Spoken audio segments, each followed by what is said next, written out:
രാത്രിയിലും ഞങ്ങളുടെ ക്ഷണം സ്വീകരിച്ച് കടന്നു വന്നിരിക്കുന്ന എല്ലാ സഹോദരീ സഹോദരന്മാർക്കും ദൂരത്തു നിന്ന് ഞങ്ങളെ ശ്രമിക്കുന്ന സമുദായ ഭേദമന്യേ എല്ലാ മാന്യ ശ്രോതാക്കൾക്കും യേശുവിൻ്റെ നാമത്തിൽ ഞങ്ങൾ വന്ദനം ചെയ്യുന്നു.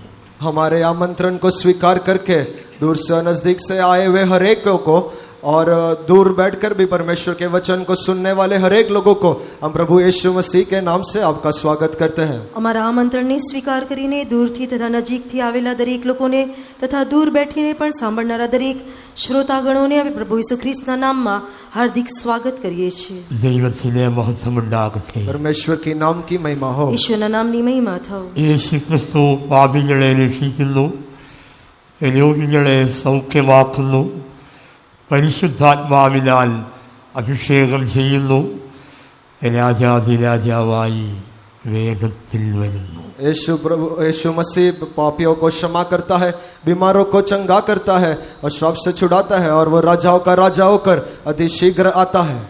આપણો પ્રભુ ઈસુ ખ્રિસ્ત તે પાપીઓને માફ કરે છે, માંદાઓને સાજા કરે છે, દરેક શ્રાપોમાંથી છુટકારો અપાવે છે. તે રાજાઓનો રાજા ખૂબ જ જલ્દી આવી રહ્યો છે. പ്രാർത്ഥനയോടെ ഇന്നത്തെ ഈ മീറ്റിംഗ് ആരംഭിച്ച സമയം മുതൽ ഇതുവരെ പരിശുദ്ധാത്മാവ് വിവിധങ്ങളായ നിലയിൽ നമ്മോട് ഇടപെട്ടുകൊണ്ടിരിക്കുകയായിരുന്നു.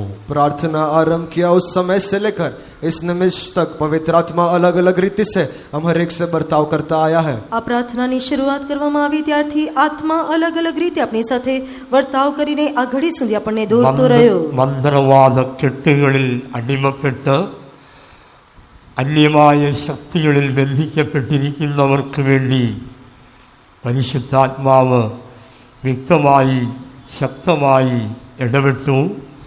അവൻ്റെ വലംകരം നീട്ടപ്പെട്ടിരിക്കുന്നു എന്ന്. जादू टोना के बंधन में और अन्य बंधन में फंसे हुए लोगों के लिए पवित्र आत्मा ठीक रीति से व्यक्तिगत रीति से बर्ताव किया कि उसका दाहिना हाथ उन लोगों को छुड़ाने के लिए लंबा किया गया है.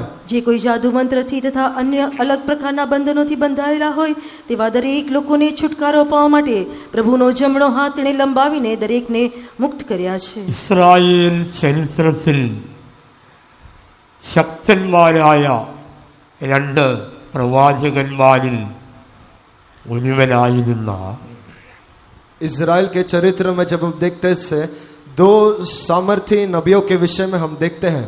અને ઇઝરાયલના ચરિત્રમાં જોતી વેળાએ આપણે બે પરાક્રમી પ્રબોધકોને જોઈ શકીએ. അമ്മയുടെ ഉദരത്തിൽ വെച്ച് തന്നെ പ്രവാചകനായി അഭിഷേകം ചെയ്യപ്പെട്ടവനും माँ के गर्भ में ही रहते समय अब एक भविष्यद्वक्ता होकर नियुक्त किया हुआ एक व्यक्ति માતાના ગર્ભમાંથી જ તે પ્રબોધક તરીકે નિમવામાં આવ્યો.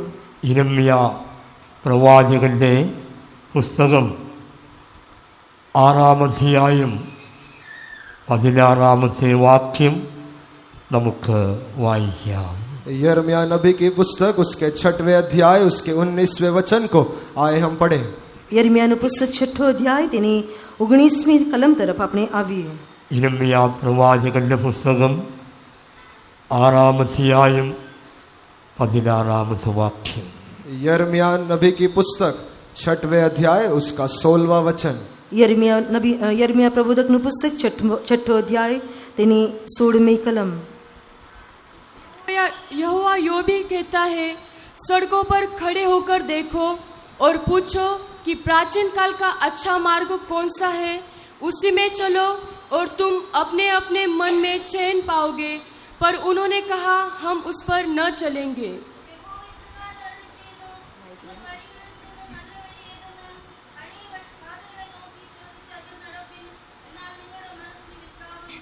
ദൈവനാമത്തിന് മഹത്വമുണ്ടാകട്ടെ. परमेश्वर की नाम की महिमा हो. ઈશ્વરના પવિત્ર નામની મહિમા થાઓ. കഴിഞ്ഞ രാത്രിയിൽ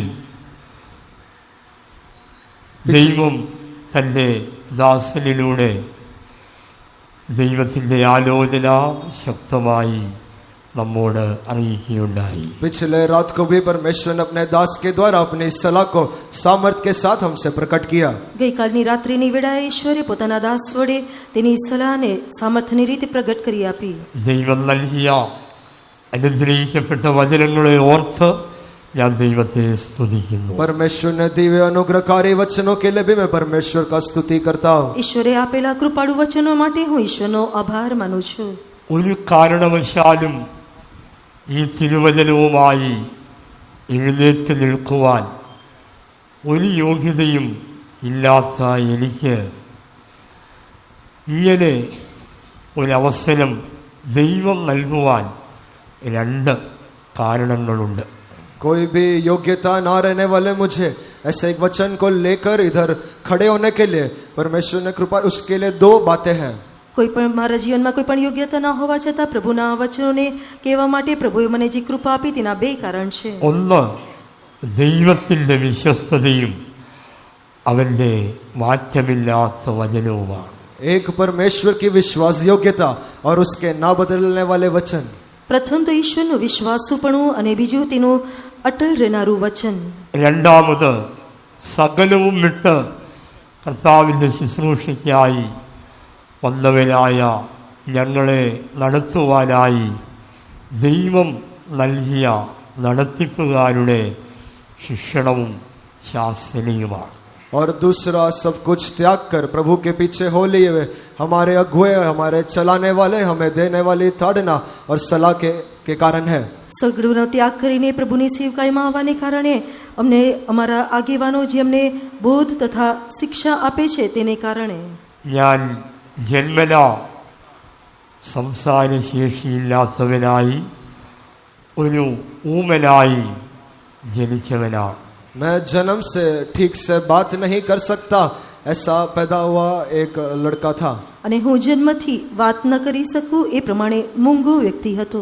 ഞാൻ സംസാരിക്കുകയില്ല എന്ന് വൈദ്യശാസ്ത്രം വിധി എഴുതി. मैं कभी बात नहीं कर पाऊंगा ऐसे विज्ञान या शास्त्र ने उसको इस प्रकार कहा. વૈદ્યશાસ્ત્રોએ જણાવ્યું હતું કે હું ક્યારેય વાત કરી શકીશ નહીં.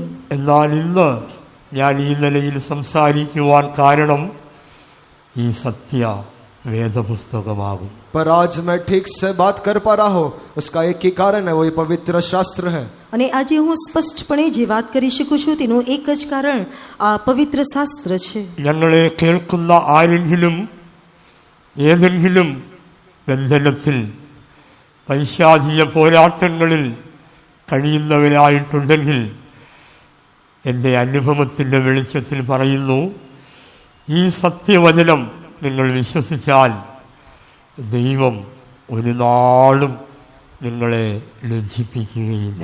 मुझे सुनने वाले लोगों में किसी में कोई बंधन में या शैतान के कोई बंधन में दिखाई देने से मेरे अनुभव से मैं कहता हूँ कि पवित्र परमेश्वर के इस वचन में अद्भुत सामर्थ्य और तुम उससे छूट पाओगे. મારી વાણીને સાંભળનારા જો તમે કોઈ પણ પ્રકારના બંધનમાં અથવા દુષ્ટ શક્તિના અધીનમાં હોવ તો હું તમને મારા અનુભવથી જણાવું છું કે આ પવિત્ર શાસ્ત્રના પવિત્ર વચનોના પ્રકાશમાં તે તમને મુક્ત કરી શકે ഞാൻ ഈ છે. ശുശ്രൂഷയ്ക്ക് വന്ന ആരംഭ നാളിൽ എനിക്ക് ട്രെയിനിങ് നൽകിയ ഒരു പാസ്റ്റർ സക്കറിയ അപ്പച്ചൻ എന്ന് പറയുന്ന പാസ്റ്റർ. मैं जब ट्रेनिंग में नया आया था तो मेरे पहले के दिनों में मुझे अभ्यास दिए हुए एक पास्टर जी, पास्टर जकरिया के विषय में मैं याद करता हूँ. અને જ્યારે હું પ્રશિક્ષણ કેન્દ્રમાં આવ્યો ત્યારે મારા જીવનમાં મને યાદ છે એક પાસ્ટર ઝખરિયાએ જે મને ઘણી વાતોને કહી. എന്നും രാത്രി മുഴുവൻ ഉറക്കെ ബൈബിൾ വായിച്ച് കേൾപ്പിക്കണമായിരുന്നു. रोज रात को जोर से उन्हें बाइबल को पढ़कर सुनाना था. રોજ રાત્રિની વેળાએ તેઓને ઊંચા સ્વરે બાઇબલને વાંચીને સંભળાવવાનું હતું. ഒരു രാത്രിയിൽ ബൈബിൾ വായിച്ചു കൊണ്ടിരിക്കുമ്പോൾ ഒരു വാക്ക് തെറ്റിപ്പോയി എന്ന പേരിൽ ആ അർദ്ധരാത്രി 12 മണിക്ക് എന്നെ മുറിയിൽ നിന്ന് താൻ ഇറക്കി വിട്ടു. और बाइबल पढ़ते समय एक वचन मुझसे गलत हो गया. उसी बीच रात में 12 बजे मुझे उस कमरे में से बाहर निकाल दिया. અને તે વચનો વાંચતી વેળાએ મારાથી એક ભૂલ થવાને કારણે રાત્રે 12 વાગે મને તે ઓરડામાંથી બહાર કાઢી મૂક્યો. നിന്നെ ഈ വേലയ്ക്ക് കൊള്ളത്തില്ല, നീ വീട്ടിൽ പോയിക്കൊള്ളാൻ പറഞ്ഞു. तू ये सेवकाई के लिए ठीक नहीं है, तू घर वापस लौट जा करके मुझसे कहा. અને તેઓએ મને જણાવ્યું કે તું આ સેવકાઈને માટે યોગ્ય નથી, તું ઘરે પાછો જા. ഇത് കേൾക്കുമ്പോൾ നിങ്ങൾ ഓർക്കും, ഇതാണോ സുവിശേഷ വേല? ये सुनते समय आप सोच सकते हैं क्या यही सेवकाई है? આ સાંભળતા તમે વિચારી શકો કે શું આ જ સેવા છે? ഇങ്ങനൊക്കെ സുവിശേഷ വേലയിലുണ്ടോ? क्या ऐसा सब सुसमाचार की सेवा में होता है? અને સુવાર્તાની સેવામાં આ પ્રમાણે થઈ શકે? നേരം വെളുത്തപ്പോൾ രാവിലെ പ്രിയ അപ്പച്ചൻ എന്നെ വിളിച്ചിട്ട് ചോദിക്കുകയാണ്, നിനക്ക് എന്തെങ്കിലും വിഷമമുണ്ടായോ? सुबह के समय जब भोर हुई तो प्रिय पास्टर जी मुझे बुलाकर पूछते, क्या तुझे कोई दुख हुआ? અને સવારની વેળા થઈ ત્યારે પાસ્ટરજીએ મને બોલાવીને પૂછ્યું કે શું તને કોઈ દુઃખ થયું? ഞാനൊന്നിനും മറുപടി പറഞ്ഞില്ല. ഉണ്ടാകാതിരിക്കുമോ? मैंने कुछ जवाब तो नहीं दिया, पर क्या दुख नहीं होगा? મેં કોઈ ઉત્તર વાળ્યો નહીં, શું દુઃખ નહીં થાય? തന്റെ അടുത്ത വാക്ക് എന്നെ വളരെയധികം സന്തോഷിപ്പിച്ചു. पर उनका अगला जो शब्द है वो मुझे अधिक आनंदित किया. પરંતુ તેમની જે આગલા વચનો હતા તે મને આનંદ અપાવ્યા. ഞാൻ നിന്നെ ഒന്ന് പരീക്ഷിക്കുകയായിരുന്നു, നീ എങ്ങനെ ഈ അവസ്ഥ തരണം ചെയ്യുമെന്നറിയാൻ വേണ്ടിയായിരുന്നു. मैं केवल तेरी परीक्षा ले रहा था कि तू ऐसी एक परिस्थिति को कैसा सामना करता है. હું ફક્ત તને પારખતો હતો કેવી રીતે તું આ પરીક્ષણનો સામનો કરીશ. രാവിലെ മുതൽ എണ്ണലടിച്ച് കരഞ്ഞു. തന്റെ ഈ വാക്ക് എന്നെ സന്തോഷിപ്പിച്ചു. എണ്ണലടിച്ച് കരഞ്ഞു. और सुबह मैं छाती पीट कर रोया कि उनकी इस बात ने मुझे आनंदित किया. અને સવારની વેળાએ હું છાતી પીટીને રડ્યો કે મારે તેમના આ વચનોએ મને આનંદ અપાવ્યો. അടുത്ത വാക്ക്, ഞങ്ങളെ നടത്തിപ്പുകാർ ഇങ്ങനെയൊക്കെയാണ് നടത്തിയത്, അതുകൊണ്ടാണ് ഈ നിലയിലായത്. നീയും അനുഗ്രഹിക്കപ്പെടുവാൻ വേണ്ടിയാണ് ഈ നിലയിൽ ഒന്ന് ശോധന ചെയ്തത്. एक और बार इस प्रकार कहा कि हमें तुम ऐसे परिस्थिति में कैसे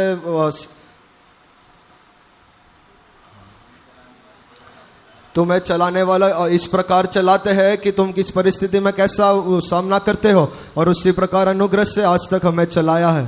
તમારા આગેવાનો તમને આ પ્રમાણેનું પરીક્ષણ કરીને તમને આગળ ચલાવે છે, તેને કારણે કૃપાથી આ પ્રમાણે આગળ વધી ഈ રહ્યા છે. നിലയിൽ മറഞ്ഞ സ്നേഹത്തിലും തുറന്ന ശാസനയിലും ഞങ്ങൾക്ക് തന്നിരിക്കുന്ന വിശുദ്ധന്മാർ മുഖാന്തരമാണ് ഇളം തലമുറക്കാരായി ഞങ്ങൾ ഈ നിലയിൽ നിലനിൽക്കുന്നത്.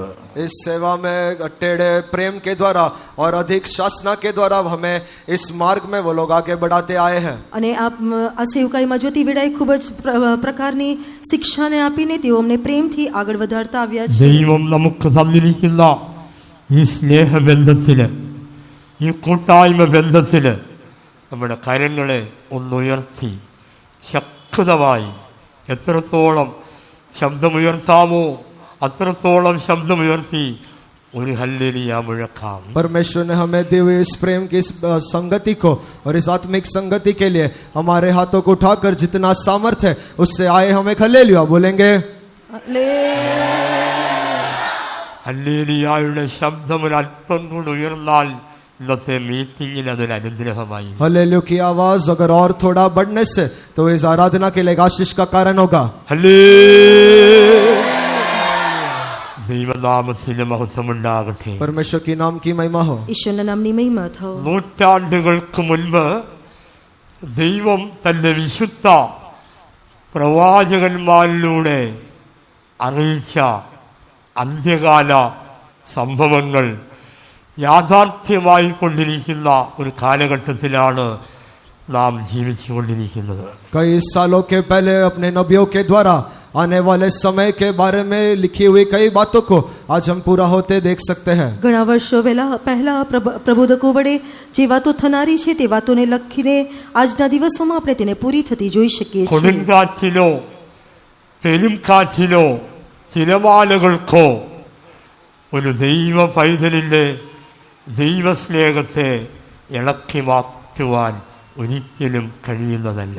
आंधी तूफान या कोई भी लहर परमेश्वर के प्रेम को कोई भी मनुष्य में से अलग नहीं कर सकता है. કોઈ પણ પ્રકારની આંધી હોય, તોફાન હોય અથવા કોઈ પણ પ્રકારના મોજા ઉછળે તો ઈશ્વરના પ્રેમથી કોઈ માણસને અલગ કરી શકશે નહીં.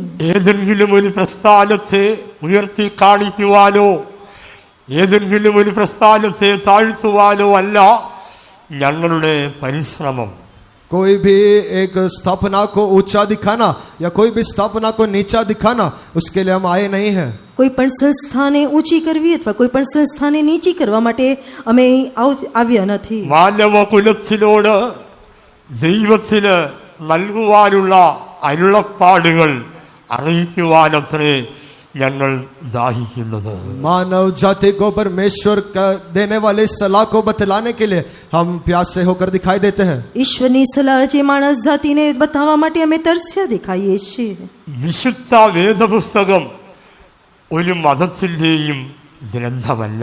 पवित्र शास्त्र वो कोई धर्म का ग्रंथ नहीं है. પવિત્ર શાસ્ત્ર કહેવાથી તે કોઈ ધર્મનો ગ્રંથ નથી. കർത്താവായ യേശു ക്രിസ്തു ഏതെങ്കിലും ഒരു മതത്തിൻ്റെ ദൈവമല്ല. प्रभु यीशु मसीह कोई एक धर्म का प्रभु नहीं है. પ્રભુ ઈસુ ખ્રિસ્ત કહેવાથી તે ફક્ત કોઈ ધર્મનો પ્રભુ નથી. യേശു ക്രിസ്തു ഒരു മതസ്ഥാപകനല്ല. यीशु मसीह ना ही कोई धर्म का स्थापक है. અને પ્રભુ ઈસુ ખ્રિસ્ત કોઈ સંસ્થાની સ્થાપના કરી નહીં. ഇന്നത്തെ ലോകത്തിൽ മതപരിവർത്തനത്തിന്റെ പേര് പറഞ്ഞ് കലാപങ്ങൾ നടന്നുകൊണ്ടിരിക്കുന്നു. आज के संसार में हम देखते हैं कि धर्म परिवर्तन के नाम पे कई सारी समस्याओं को हम देख सकते हैं. આજના જગતમાં જ્યોતિ વેળાએ ધર્મનું પરિવર્તન કરી છે એમ કહીને ઘણી મુશ્કેલીઓને પેદા કરે છે. മതം എന്ന പേരിന്റെ അർത്ഥം അഭിപ്രായം എന്നാകുന്നു. धर्म उस शब्द का अर्थ है कि अभिप्राय. ધર્મ શબ્દનો અર્થ અભિપ્રાય કહેવામાં આવે છે. മനുഷ്യന്റെ ഉള്ളിൽ വരുന്ന അഭിപ്രായങ്ങൾ നിമിത്തം അവർ ഓരോ മതങ്ങൾ സ്ഥാപിച്ചുകൊണ്ടിരിക്കുന്നു. मनुष्य के भीतर में आने वाले एक एक अभिप्राय के निमित्त वो एक एक धर्म का स्थापना करता है. માણસના જીવનમાં ઉત્પન્ન થનારા અભિપ્રાયોને કારણે તે એક એક ધર્મની સ્થાપના કરે છે. യേശു ക്രിസ്തു ഒരു മതം സ്ഥാപിക്കുവാൻ ലോകത്തിൽ വന്നില്ല. അതുകൊണ്ട് ഞങ്ങൾക്കും മതപരിവർത്തനത്തോട് ഒരു അനുകൂലവുമില്ല. यीशु मसीह कोई धर्म का स्थापना करने के लिए इस पृथ्वी पर नहीं आया, इसीलिए हमें भी धर्म परिवर्तन में कोई हाथ नहीं है. પ્રભુ ઈસુ ખ્રિસ્ત કોઈ ધર્મની સ્થાપના કરવા માટે આવ્યો નહીં, તેથી અમે પણ કોઈ ધર્મના સ્થાપના કરવામાં હાથ യേശു રાખતા નથી. ക്രിസ്തു ലോകത്തിൽ വന്നത് മാനവ കുലത്തിന്റെ രക്ഷിപ്പിന് വേണ്ടി, उद्धारणത്തിന് വേണ്ടിയാകുന്നു. यीशु मसीह इस पृथ्वी पर आया ताकि मानव जात वो उद्धार को प्राप्त करे. પ્રભુ ઈસુ ખ્રિસ્ત એક મનુષ્યના જીવનના તારણને માટે આ પૃથ્વી પર આવ્યો. മതപരിവർത്തനം ഒരു മനുഷ്യന്റെ ജീവിതത്തിൽ ഒരു നന്മയും ചെയ്യുന്നില്ല. धर्म परिवर्तन कोई भी मनुष्य के जीवन में कोई भी भली बात को नहीं ले आता है. ધર્મ પરિવર્તન કોઈ માણસના જીવનમાં કઈ ભલું કરશે નહીં. മനുഷ്യന് മതപരിവർത്തനമല്ല ആവശ്യം, പിന്നെയോ മന പരിവർത്തനമാണ് ആവശ്യം. मनुष्य को कोई धर्म परिवर्तन नहीं पर मन की परिवर्तन की जरूरत है. એક માણસના જીવનમાં કોઈ ધર્મનું પરિવર્તન નહીં, પરંતુ તેના મનનું પરિવર્તન થવું જરૂરી છે. ഒരു മതത്തിൽ നിൽക്കുമ്പോൾ അവൻ കള്ളുകുടിക്കുന്നവനാണെങ്കിൽ അവൻ മറ്റൊരു മതത്തിൽ വന്നിട്ട് അവന്റെ കള്ളുകുടി മാറുന്നില്ല എങ്കിൽ മതപരിവർത്തനം കൊണ്ട് എന്താണ് അർത്ഥം? अगर वो एक धर्म में रहकर अगर दारू पीने वाला होकर दिखाई देता है और वो बदलकर दूसरा धर्म धारण करता है और फिर भी दारू पीता है, तो उसके धर्म परिवर्तन में कोई अर्थ नहीं है. અને કોઈ એક માણસ જો એક ધર્મમાં રહીને દારૂડિયો હોય અને તે પોતાના ધર્મને બદલીને બીજા ધર્મમાં જવા છતાં દારૂ પીવાની આદતને છોડશે નહીં, તો ના ધર્મ પરિવર્તનથી કયો લાભ થશે? ലോകത്തിന് ഇന്ന് ആവശ്യം മനപരിവർത്തനമാകുന്നു, മനസ്സിന്റെ परिवर्तनमाകുന്നു. आज संसार को एक बात की जरूरत है कि वो अपना मन को परिवर्तन करे या मन का रूपांतर करे. આજના સંસારમાં જ્યોતિ વેળાએ એક માણસે પોતાના મનને પરિવર્તન એટલે કે મનને રૂપાંતર કરવું જરૂરી അതെ, છે. കാലത്തിന്റെ തിരശീലയ്ക്കുള്ളിൽ മറയപ്പെട്ട അനേക നേതാക്കന്മാർ ഒക്കെ അവർ യേശുവിനെ പിൻഗമിച്ചില്ല എങ്കിലും അവൻ യേശുവിനെ അംഗീകരിച്ചവനായിരുന്നു. समय के बीत जाने पर कितने महान लोग जो इस संसार से चल बसे वो लोग भी प्रभु यीशु मसीह का अनुकरण नहीं करते थे, पर उसकी कई बातों को वो लोग सीखे और कहते हैं। આ સંસારમાં ચાલી ગયેલા ઘણા મહાનુભાવો વિશે જોતી વેળાએ તેઓએ પ્રભુ ઈસુ ખ્રિસ્તનું અનુકરણ કર્યું નહીં, પરંતુ પ્રભુ ઈસુ ખ્રિસ્તની ઘણી વાતોને તેઓ પોતાના જીવનમાં સંગ્રહ કરી રાખી. സമുദായ ഭേദമന്യേ അനേക മഹാത്മാക്കൾ ഈ യേശു ക്രിസ്തുവിന്റെ ആദർശങ്ങളെ അംഗീകരിച്ചവരായിരുന്നു എന്ന് ചരിത്രത്തിന്റെ ഏടുകളിൽ രേഖപ്പെടുത്തിയിരിക്കുന്നു. कई महान लोग जो कोई भी संस्था को नहीं मानते थे वो लोग भी प्रभु यीशु मसीह के बारे में कई बातों को कहते हुए हम देख सकते हैं. અને ઘણા મહાનુભાવો જે કોઈ પણ સંસ્થાને પોતે માનતા ન હોવા છતાં તેઓ ઘણી વાતો પ્રભુ ઈસુ ખ્રિસ્તના વચનોને કહેતા આપણે ઇતિહાસમાં જોઈ શકીએ. ലോകത്തിന്റെ ചരിത്രത്തെ കിടുകിട വിറപ്പിച്ച നെപ്പോളിയന്റെ വാക്കുകൾ ഇപ്രകാരമാണ്: ഈ സമാധാനം യേശു ക്രിസ്തുവിൽ മാത്രം. संसार के इतिहास को या चरित्र को हिलाकर रखे हुए महान नेपोलियन इस प्रकार कहता है कि शांति केवल प्रभु यीशु मसीह के द्वारा ही मिल सकती है. સંસારના ઇતિહાસને હલાવી નાખનાર નેપોલિયન પોતે કહે છે કે શાંતિ ફક્ત પ્રભુ ઈસુ ખ્રિસ્ત જ આપી શકે. ഇന്ത്യയുടെ സ്വാതന്ത്ര്യത്തിനു വേണ്ടി ജീവൻ മരണ പോരാട്ടം കഴിച്ച മഹാത്മാ ഗാന്ധിജി പറയുന്നു, യേശു ക്രിസ്തു ഒരുവന്റെ ഹൃദയത്തിൽ ജനിക്കണം പോലും. भारत के स्वतंत्रता के लिए अपने जान तक देकर लड़े हुए महात्मा गांधी जी भी इस प्रकार कहते हैं कि भारत के छुटकारे के लिए हर एक इंसान के अंदर प्रभु यीशु मसीह का जन्म होना अनिवार्य है. અને ભારતના છુટકારાને માટે જીવન તથા મરણમાં લડનાર મહાત્મા ગાંધીજી પોતે એ પ્રમાણે કહે છે કે ભારતમાં જન્મેલા એક એક વ્યક્તિમાં ઈસુનો જન્મ થવો જરૂરી છે. എല്ലാ ദിവസവും 3:30 മണിക്ക് രാവിലെ എഴുന്നേറ്റ് പ്രാർത്ഥിക്കുന്ന പ്രാർത്ഥനയാണ് ഞാനൊരു ഭ്രാന്തനാകാതിരുന്നത് എന്ന് മഹാത്മാ ഗാന്ധിജി ചരിത്രത്തിൽ എഴുതി വച്ചിരിക്കുന്നു. हर एक दिन सुबह 3:30 बजे उठकर महात्मा गांधी प्रार्थना करते थे कि मैं पागल नहीं हुआ. અને રોજ સવારે 3:30 વાગે ઉઠીને પ્રાર્થના કરનાર મહાત્મા ગાંધીજી કહે છે કે પ્રભુ ઈસુ ખ્રિસ્તને કારણે હું પાગલ મૂર્ખ બન્યો નથી. ദൈവത്തിന്റെ മഹത്വമുണ്ടാകും. परमेश्वर की नाम की महिमा हो. ലോകത്തിൽ ദൈവം ഇല്ലാത്തവനായി ജീവിക്കുന്നവന്റെ ജീവിതം വളരെ ശോചനീയകരമാകും. संसार में प्रभु यीशु मसीह के बिना जीवन बिताने वाले लोगों की जीवन वो अधिक दुखदायक है. આ જગતમાં રહેનારા લોકો જે પ્રભુ ઈસુ ખ્રિસ્ત વિનાનો જીવન વિતાવે છે તે એક દયનીય અવસ્થામાં દેખાય છે. നമുക്കറിയാം, ഫ്രഞ്ച് നിരീശ്വരവാദിയായിരുന്ന വോൾട്ടയറിനെ അവസാനത്തിൽ ശുശ്രൂഷിച്ചിരുന്ന ഒരു നേഴ്സ് ഇപ്രകാരം പറഞ്ഞു. हम जानते हैं कि फ्रेंच नास्तिक एक मनुष्य वोल्टेयर उसकी अंतिम सेवा करने वाली एक नर्स इस प्रकार कहती है. આપણે સર્વે જાણીએ છીએ કે એક ફ્રેન્ચ નાસ્તિક જે વોલ્ટર છે તેમની સેવકાઈ કરનારી એક પરિચારિકા એ પ્રમાણે કહે છે, ലോകം മുഴുവൻ എനിക്ക് ദാനമായി തരാമെന്ന് പറഞ്ഞാലും ഇനി എന്റെ ജീവിതത്തിൽ ദൈവമില്ലെന്ന് പറയുന്ന ഒരു നിരീശ്വരവാദിയെ ഞാൻ ശുശ്രൂഷിക്കുകയില്ല. ये संसार में सब वस्तुएं मुझे देंगे करके कहने से भी परमेश्वर नहीं है करके कहने वाले एक नास्तिक की मैं सेवा कदापि नहीं करूंगी. અને તે નર્સે એ પ્રમાણે કહ્યું કે આ સંસારનું દરેક વસ્તુ મને આપવા છતાં જે ઈશ્વર નથી એમ કહેનાર નાસ્તિકની સેવા હું નહીં કરું. കാരണം വോൾട്ടയറിന്റെ അവസാനം അത്ര ഭയങ്കരമായിരുന്നു. क्योंकि वोल्टेयर का अंतिम समय इतना भयानक होकर दिखाई दिया. કારણ કે વોલ્ટરનો અંત કહેવાથી તે ખૂબ જ ખતરનાક જોવા મળ્યો. ദൈവത്തിന്റെ മഹത്വമുണ്ടാകട്ടെ. परमेश्वर की नाम की महिमा हो. ઈશ્વરના નામની મહિમા ഈ થાવ. രാത്രി ദേശവാസികളോട് ഞങ്ങൾ വിളിച്ചു പറയുകയാണ്, ജീവനുള്ളൊരു ദൈവമുണ്ട്. ആ ദൈവത്തിൽ വിശ്വസിക്കുക, നീയും നിന്റെ കുടുംബവും രക്ഷപ്രാപിക്കും. आज इस प्रदेश के लोगों से हम चिल्लाकर कहते हैं कि जीवित एक परमेश्वर है और तू उस परमेश्वर पर परिवार सहित विश्वास कर. અને આજે દેશના રહેવાસીઓને અમે બોલીને કહીએ છીએ કે એક જીવતો ઈશ્વર છે, તે ઈશ્વરને તમે સ્વીકારો તું તથા તારું કુટુંબ આશીર્વાદિત ഈ થશે. ലോകത്തിൽ നമ്മുടെ കണ്ണുകളെ ഒന്ന് ഓടിച്ചാൽ കൊട്ടാരം മുതൽ കുടിൽ വരെ സമാധാനമില്ല, വിശ്രാമമില്ല. अगर हमारी आंखों को हम फेर कर देखने से सो राजमहल से लेकर नीचे झोपड़ी तक शांति के बिना लोग दिखाई देते हैं। આજે આપણી આ નજર ઉઠાવીને જોતી વેળાએ રાજમહેલથી લઈને એક કંગાળના ઘર સુધી જોતી વેળાએ કોઈ વિશ્રામ અથવા તો શાંતિ જોવા મળતી નથી. സാമൂഹിക രംഗങ്ങളിലും ബിസിനസ് മേഖലകളിലും കുടുംബ ജീവിതങ്ങളിലും വ്യക്തി ജീവിതങ്ങളിലും എല്ലാം ഉണ്ടെങ്കിലും വിശ്രാമം എന്ന വാക്കിന് വിലയില്ല.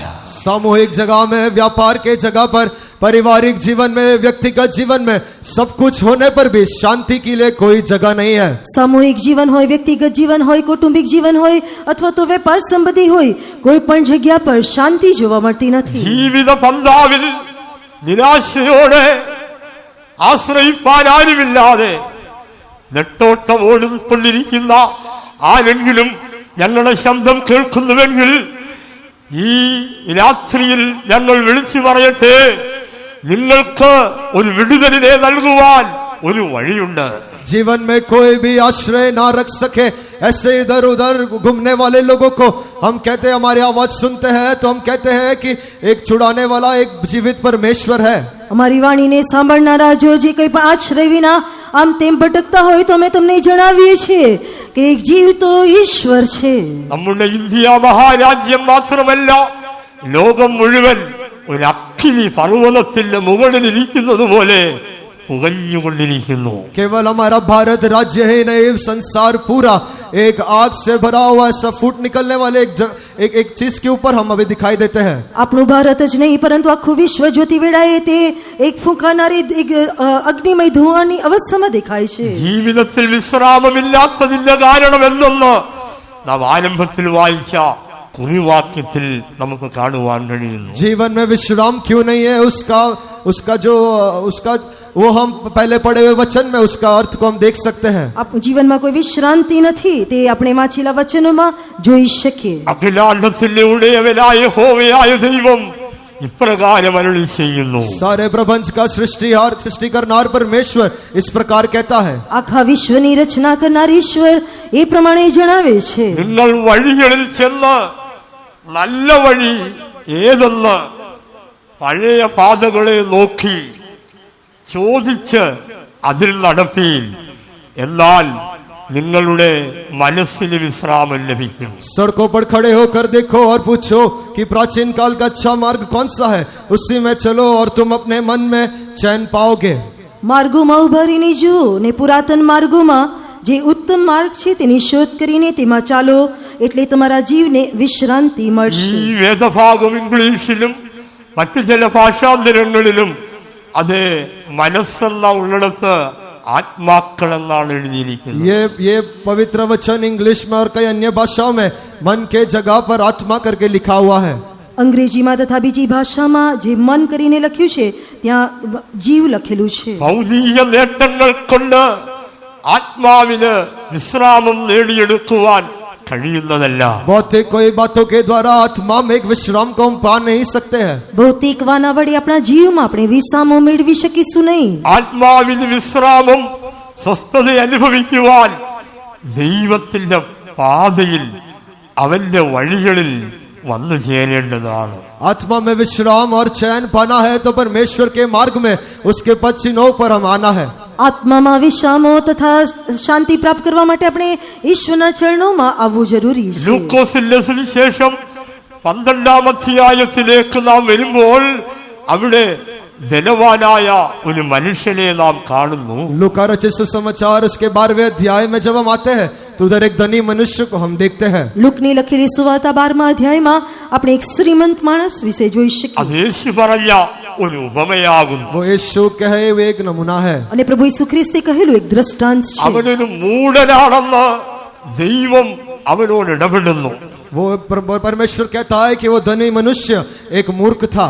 અને પ્રભુ ઈસુ ખ્રિસ્ત એક શ્રીમંત માણસને એક મૂર્ખની જેમ તેની સાથે વર્તાવ કરે છે. ലോകത്തിലെല്ലാം ഉണ്ടായിട്ടും ദൈവത്തിന്റെ ആത്മാവ് അവനെ വിളിക്കുന്നത് മൂഢ എന്നാകും. संसार में उसके पास सब कुछ होने पर भी परमेश्वर की आत्मा उससे पुकारता है कि तू है मूर्ख है. અને સંસારમાં તેની પાસે સગડું હોવા છતાં ઈશ્વરનો આત્મા તેને મૂર્ખ કહીને સંબોધે છે. അക്ഷരീയമായ ധാന്യങ്ങൾ കൊണ്ട് ആത്മാവിനെ തൃപ്തിപ്പെടുത്തുവാൻ ശ്രമിക്കുന്ന ഒരു മൂഢന്റെ ഉപമ നമുക്കവിടെ കാണുവാൻ കഴിയുന്നു. अक्षरिक बातों से आत्मा को चैन दिलाने वाले एक मूर्ख की अवस्था को हम इधर देखते हैं. અક્ષરી રીતે આત્મામાં એક વિસામો પ્રાપ્ત કરનાર મૂર્ખ વિશે આપણે ત્યાં જોઈ શકીએ. ധനവാനായൊരു മനുഷ്യനുണ്ടായിരുന്നു.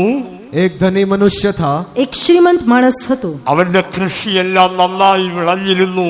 उसका खेती सब अच्छे से फलवंत हुआ था. અને તેના ખેતરમાં એક સારી ઉપજ ઉપજવામાં આવી. അവന് ലഭിച്ച ഫലങ്ങൾ ധാന്യങ്ങളെല്ലാം അത് അവന്റെ വീടിന്റെ മുറ്റത്ത് കൂട്ടിയിട്ട് വളരെ സന്തോഷിക്കുവാനിടയായി തീർന്നു. उससे मिले हुए फल को वो इकट्ठा कर वो आनंदित होकर दिखाई दिया. અને તેણે ઉપજ ભરીને પોતાની વખારો પાડી નાખીને તેને મોટી બંધાવીને તે આનંદ કરતો હતો. എന്നാൽ അവന്റെ ജീവിതത്തിന് പ്രശ്നമുണ്ടായി. पर उसके जीवन में एक समस्या आई. પરંતુ તેના જીવનમાં એક પ્રશ્ન ઉદ્ભવ્યો. ഇതെല്ലാം ഞാൻ എവിടെ കൊണ്ട് വെക്കും? ये सब मैं कहाँ लेकर रखूंगा? આ દરેક વસ્તુને હું ક્યાં સંગ્રહી રાખું? ഈ നന്മകളെല്ലാം എവിടെ കൊണ്ട് വെക്കും? ये सारी भलाइयों को मैं किधर जाकर रखूंगा? આ દરેક પ્રકારના ઉપકારોને હું ક્યાં એકત્ર કરું? ഇപ്പോഴുള്ള ആ ഗോഡൗൺ പോരാത്ത നിലയിൽ നന്മകൾ വർദ്ധിച്ചു വന്നിരിക്കുന്നു. अभी का कारखाना काफी नहीं है, ऐसे उसके जीवन में भलाई बढ़ती गई. અને આ વખારો તે પૂરતી નથી, એમ તેના જીવનના ઉપકારો તે વધતા പല ગયા. രാത്രിയിലും ഇതിനൊരു പരിഹാരത്തിന് വേണ്ടി താൻ ചിന്തിച്ചുകൊണ്ടേയിരുന്നു. ഉറക്കം നഷ്ടപ്പെട്ടു. अनेक रात अपनी नींद को घुमाकर इस बातों को वो सोच विचार करता रहा. અને ઘણા બધા રાત્રિ તે ઊંઘ્યા વિના તે વાતો વિશે ચિંતિત રહ્યો. എന്തെല്ലാം ചെയ്തിട്ടും ഉറക്കം വരുന്നില്ല. രാത്രി മുഴുവൻ ചിന്തിച്ചുകൊണ്ടിരുന്നു, ഉറക്കം വരുന്നില്ല. ഒരു രാത്രി 7 ഫ്ലാസ്ക് വെള്ളം കുടിച്ചു തീർത്തു. എന്നിട്ടും ഉറക്കം വരുന്നില്ല. ഒരു കാരണം, ഒരു ഫലം കാണുന്നില്ല. वो कई बातों को प्रयत्न करने पर भी उसको रात को नींद नहीं आ रहा. एक रात को 7 ग्लास फ्लास्क भी पी कर भी उसे उस फल को कहाँ रखना है वो ना जानने के कारण उसको नींद नहीं आता है. ઘણી રાત્રિઓ તે ઊંઘ્યા વગર તે ચિંતિત દેખાયો. એક રાત્રે તેણે 7 પ્યાલા પીધા છતાં પરંતુ તેને ઊંઘ આવી નહીં. તે ચિંતિત હતો કે આ દરેક વસ્તુને હું ક્યાં સંગ્રહ કરું. ദൈവമില്ലാതെ എന്തെല്ലാം സമ്പാദ്യം നമുക്കുണ്ടായിരുന്നാലും ഏതെല്ലാം തുറകളിൽ നാം ഉന്നതരായിരുന്നാലും ആത്മാവിന് വിശ്രാമം ലഭിക്കുകയില്ല സഹോദരങ്ങളെ. संसार में हम कितना भी धन संपत्ति इकट्ठा क्यों नहीं किया हो, पर अगर हमारे आत्मा में चैन नहीं है तो हम एक विश्राम को प्राप्त नहीं कर पाएंगे. આ સંસારમાં આપણી પાસે ગમે તેટલી ધન સંપત્તિ હોવા છતાં જો આપણા પાસે આપણા મનમાં વિસામો નહીં હોય તો તેનાથી કોઈ લાભ નહીં થાય. വിശ്രാമം ലഭിക്കാത്ത ധനവാൻ അവസാനം തന്റെ ആത്മാവിനോട് ഇപ്രകാരം പറഞ്ഞു, തിന്നുക, കുടിക്കുക, आनंदिया। विश्राम को प्राप्त नहीं किया वो धनवान अपने आत्मा से इस प्रकार कहता है, खा पी और विश्राम कर। અને જે પોતે વિસામો પ્રાપ્ત કરતો નથી તે ધનવાન પોતાના આત્માના એ પ્રમાણે કહે છે કે આરામ લે, ખા પી, આનંદ કર। 20ാം വാക്യത്തിൽ നാം വായിക്കുന്നു, ദൈവം തന്നോട് അരുളി ചെയ്യുന്നു, മൂടാ, ഇന്ന് രാത്രിയിൽ ഞാൻ നിന്റെ പ്രാണനെ ചോദിച്ചാൽ നീ സമ്പാദിച്ചു വെച്ചതൊക്കെ ആർക്കാകും। 20वें वचन में परमेश्वर उससे पूछता है, हे मूर्ख, इसी रात तेरा प्राण तुझसे ले लिया जाए, तब जो कुछ तूने इकट्ठा किया है उसका क्या होगा। અને 20મી કલમમાં તે પ્રભુ કહે છે, ઓ મૂર્ખ, આજે રાત્રે તારો જીવ તારી પાસેથી માંગી લેવામાં આવે ત્યારે જે વસ્તુઓ તૈયાર કરી છે તે કોની થશે। 21ാം വാക്യത്തിൽ ദൈവവിഷയമായി സമ്പന്നനാകാത്തവരുടെ ഒക്കെ കാര്യം ഇതുപോലെയാകുന്നു। 21वें वचन में जो परमेश्वर की बातों में संपत्ति नहीं रखता है उनकी अवस्था इस प्रकार है।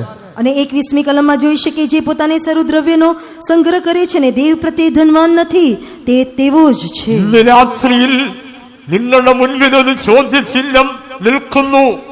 നിങ്ങൾ ഈ ലോകത്തിൽ ഒരു ധനാഢ്യരായിരിക്കാം, എന്നാൽ ആത്മീയമായി ദൈവീയമായി ദൈവത്തിന്റെ മുൻപാകെ നിങ്ങളൊരു സമ്പന്നനാണോ।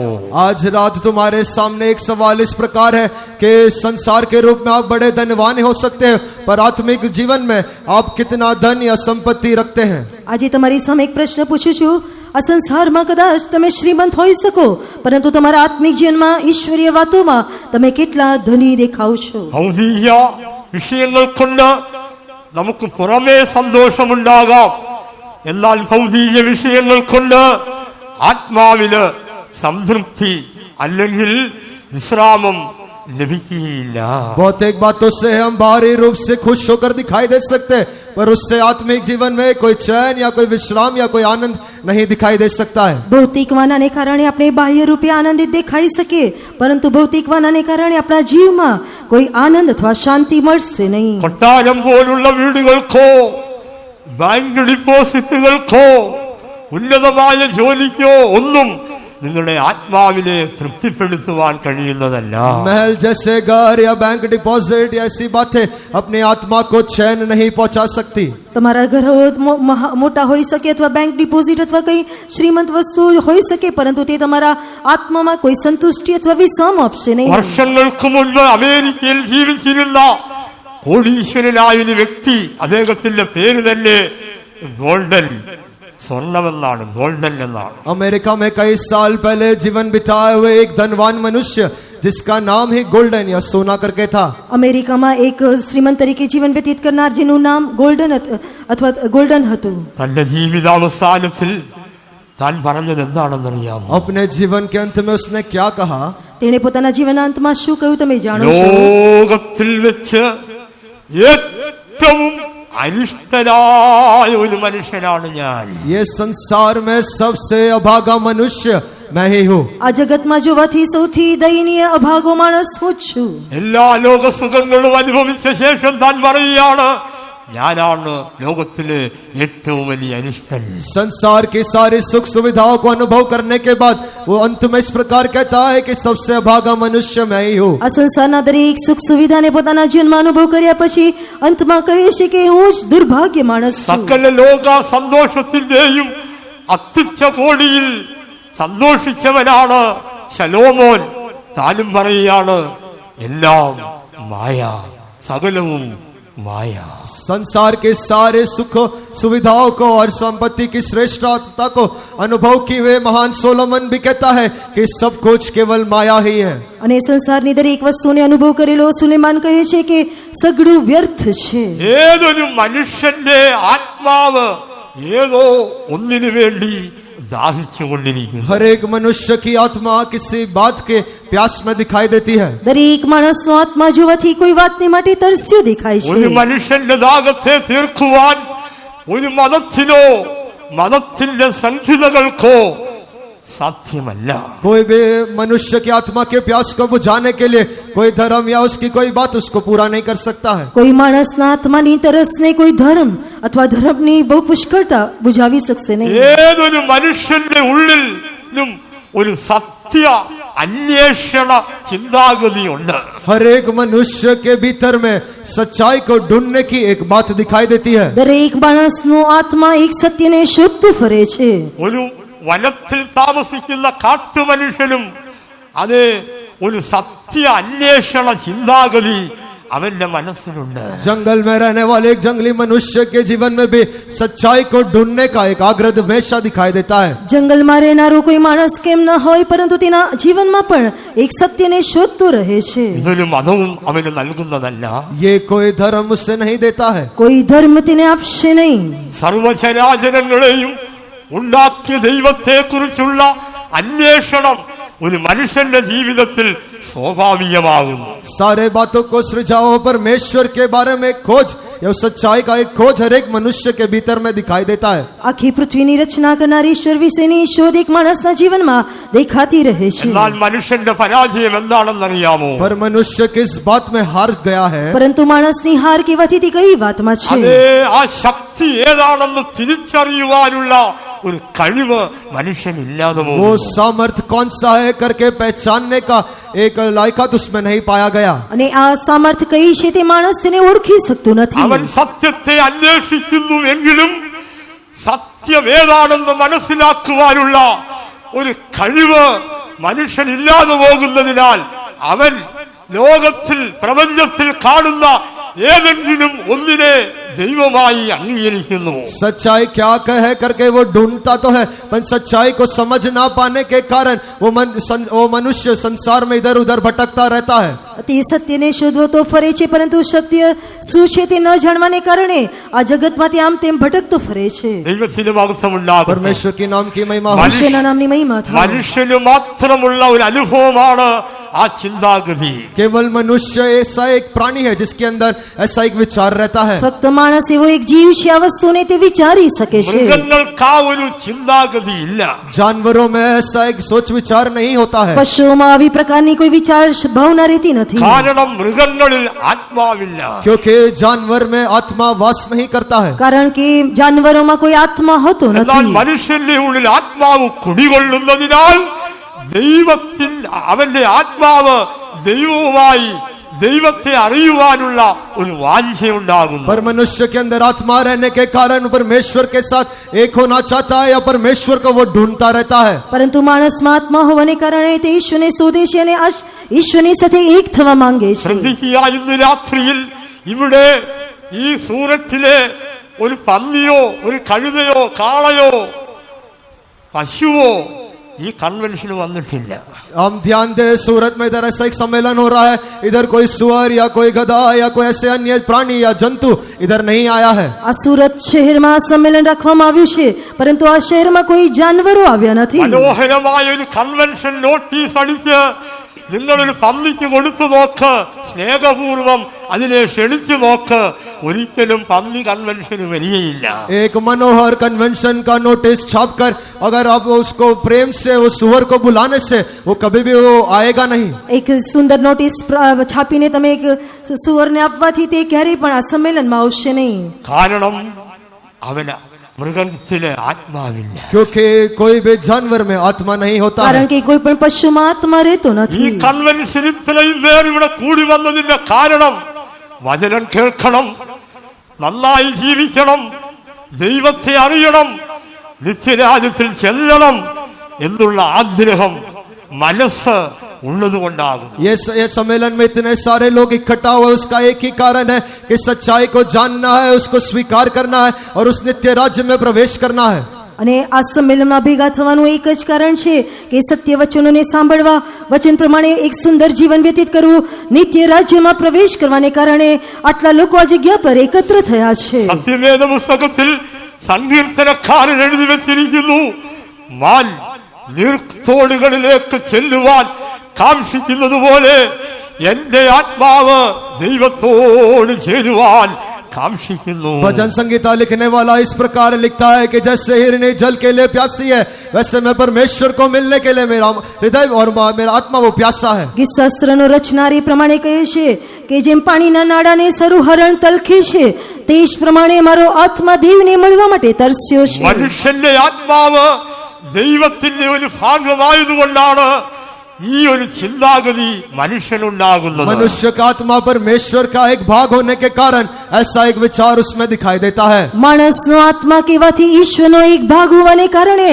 તેના જીવનમાં પ્રમાણે એક વિચાર જોવા મળે ഇന്ന് છે. രാത്രി നിന്റെ ജീവിതത്തിൽ വിശ്രാമത്തെ കരഗതമാക്കുവാൻ കഴിയുന്നില്ലെങ്കിൽ അതിനൊരു കാരണം വേദപുസ്തകം വിളിച്ചു പറയുന്നു, നീ പോകുന്ന പാത ദൈവത്തിന്റെ പാതയിലല്ല. आज रात अगर तू विश्राम को प्राप्त नहीं कर पा रहा है तो पवित्र शास्त्र उससे ठीक कहता है कि तू जो जाने वाला मार्ग है वो परमेश्वर का मार्ग नहीं है. આજે રાત્રિની વેળાએ જો તમારા જીવનમાં કોઈ વિસામો નથી, તો ઈશ્વરનું વચન તમને જણાવે છે કે તમે ચાલનારો માર્ગ એ ઈશ્વરનો માર્ગ નથી. ദൈവവചനം നാം പഠിക്കുമ്പോൾ രണ്ടു വിധത്തിലുള്ള വഴികളെ പാതകളെ നമുക്ക് കാണുവാൻ കഴിയുന്നു. परमेश्वर के वचन को जब हम ध्यान देते हैं तो चलने के लिए दो मार्गों को हम देखते हैं. ઈશ્વરના વચનમાં જોતી વેળાએ બે માર્ગોમાં ચાલવા વિશે શીખવે છે. ഒന്ന് ആകാത്ത വഴി, രണ്ടാമത് നല്ല വഴി. एक बुरा मार्ग और दूसरा एक अच्छा मार्ग. એક ખરાબ માર્ગ, બીજો ભલો માર્ગ. ആകാത്ത വഴിയിലൂടെയുള്ള നടപ്പ് നമ്മുടെ വിശ്രാമത്തെ അകറ്റിക്കളയുന്നു. बुरे मार्ग में जाने से हमारे विश्राम को हम खो देते हैं. ગુંડા માર્ગમાં જવાથી આપણે વિસામો ગુમાવી દઈએ છીએ. സദൃശ്യവാക്യങ്ങൾ 2-ാം 13 മുതൽ 15 വരെയുള്ള വാക്യശകലങ്ങൾ നാം വായിക്കുമ്പോൾ नीति वचन 2 अध्याय उसके 13 से लेकर 15 वचन को जब हम पढ़ते हैं, નીતિ વચનનું પુસ્તક બીજો અધ્યાય તેની 13મી કલમથી 15મી કલમ વાંચતી વેળાએ അവിടെ ആകാത്ത വഴിയെ കുറിച്ച് നാം കാണുന്നു. उधर उस बुरे मार्ग के विषय में हम पढ़ते हैं। અને ત્યાં આપણે ખરાબ માર્ગો વિશે જોઈ શકીએ. ഒന്ന് ഇരുട്ടുള്ള വഴി. पहला वो अंधेरे का मार्ग। પ્રથમ અંધકારનો માર્ગ. ഇരുട്ടുള്ള വഴി അവിടെ വായിക്കുന്ന ഇരുട്ടുള്ള വഴികളിൽ നടക്കേണ്ടതിന് उधर हम पढ़ते हैं कि अंधेरे के मार्ग में से होकर चलने के लिए અને ત્યાં વાંચી લખેલું છે કે અંધકારના માર્ગોમાં ચાલવા માટે നേരെയുള്ള പാതകളെ വിട്ടുകളയുന്നു. सीधाई के मार्ग को छोड़ देते हैं। સદાચારના માર્ગને તજી દે છે. ഇരുട്ടുള്ള വഴികളിലൂടെ നടക്കേണ്ടതിന് നേരെയുള്ള പാതകളെ തിരഞ്ഞെടുക്കുന്ന മനുഷ്യൻ सीधाई के मार्ग को छोड़ देते हैं ताकि अंधेरे के मार्ग में होकर वो चले। અંધકારના માર્ગોમાં ચાલવાને માટે તે સદાચારના માર્ગને તજી દે છે. ഈ ഇരുട്ടുള്ള വഴി എന്ന് പറയുന്നത് പാപ ജീവിതത്തെ കാണിക്കുന്നു. ये अंधेरे के मार्ग को कहने से वो पाप भरे हुए जीवन को दर्शाता है। અંધકારનો માર્ગ કહેવાથી પાપ ભરેલું જીવનને દર્શાવે છે. പാപജീവിതം നയിക്കുന്ന ഒരു മനുഷ്യൻ ഇരുണ്ട വഴിയിലൂടെയാണ് നടക്കുന്നത്. ऐसा जीवन बिताने वाला एक मनुष्य अंधेरे के मार्ग में से होकर चलता है। પાપ ભરેલું જીવન વિતાવનાર માણસને અંધારાના માર્ગમાં ચાલે છે. നല്ല വഴി ഏതെന്ന് തിരിച്ചറിയുവാൻ അവന് കഴിയാതെ പോകുന്നു.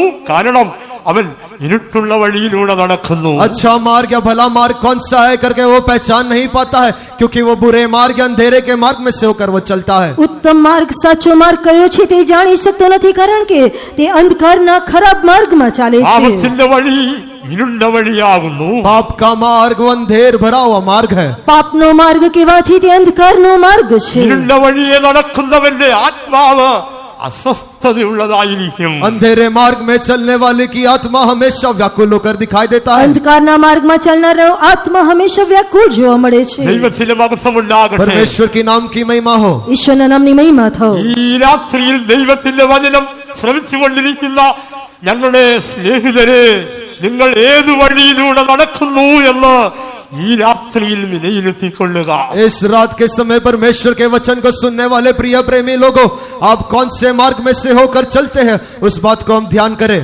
આજે ઈશ્વરના વચનોને સાંભળનારા અમારા વાલા ગણો, તમે કયા માર્ગમાં ચાલો છો તે તમે તપાસીને જુઓ. രണ്ടാമത് അവിടെ നാം കാണുന്നു നേരെയുള്ള പാത വിട്ടുകളയുന്നവർ. दूसरा हम देखते हैं कि सिधाई के मार्ग को वे लोग छोड़ देते हैं। બીજું આપણે જોઈ શકીએ કે સદાચારના રસ્તાને તજી દે છે. ജീവിത നൗകയിൽ എത്രയോ എത്രയോ നല്ല നല്ല വഴികൾ ദൈവം നമുക്ക് കാണിച്ചു തന്നു. इस जीवन के मार्ग में परमेश्वर ने हमें कितने अच्छे और भले मार्गों को हमें दिखला कर दिया। આપણા જીવનના માર્ગમાં ઈશ્વરે આપણને ઘણા ઉત્તમ માર્ગોને બતાવી આપ્યા છે.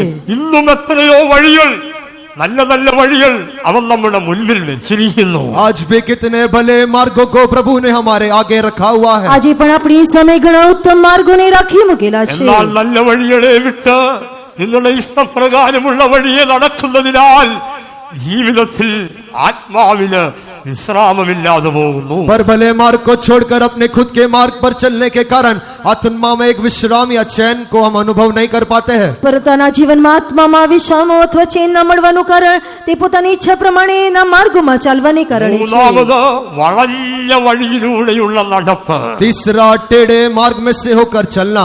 ત્રીજું વાંકા માર્ગોમાંથી ચાલવું. നേരായ വഴിയെ കുറിച്ച് അറിയാമെങ്കിലും വളഞ്ഞ വഴിയിലൂടെ നടക്കുവാൻ ഇഷ്ടപ്പെടുന്ന മനുഷ്യൻ. ठीक मार्ग की जानकारी होने पर भी टेढ़े मेढ़े मार्ग में से होकर चलने के लिए मनुष्य आग्रह करता है. સીધા રસ્તાઓને જાણવા છતાં તે વાંકા ચૂકા માર્ગમાં જવા માટે આગ્રહ કરે છે. യെശയ്യാ പ്രവചനം 59-ാം അധ്യായം 8-ാം വാക്യത്തിൽ പ്രവാചകൻ വിളിച്ചു പറയുന്നു, അങ്ങനെയുള്ളവർക്ക് സമാധാനമില്ല.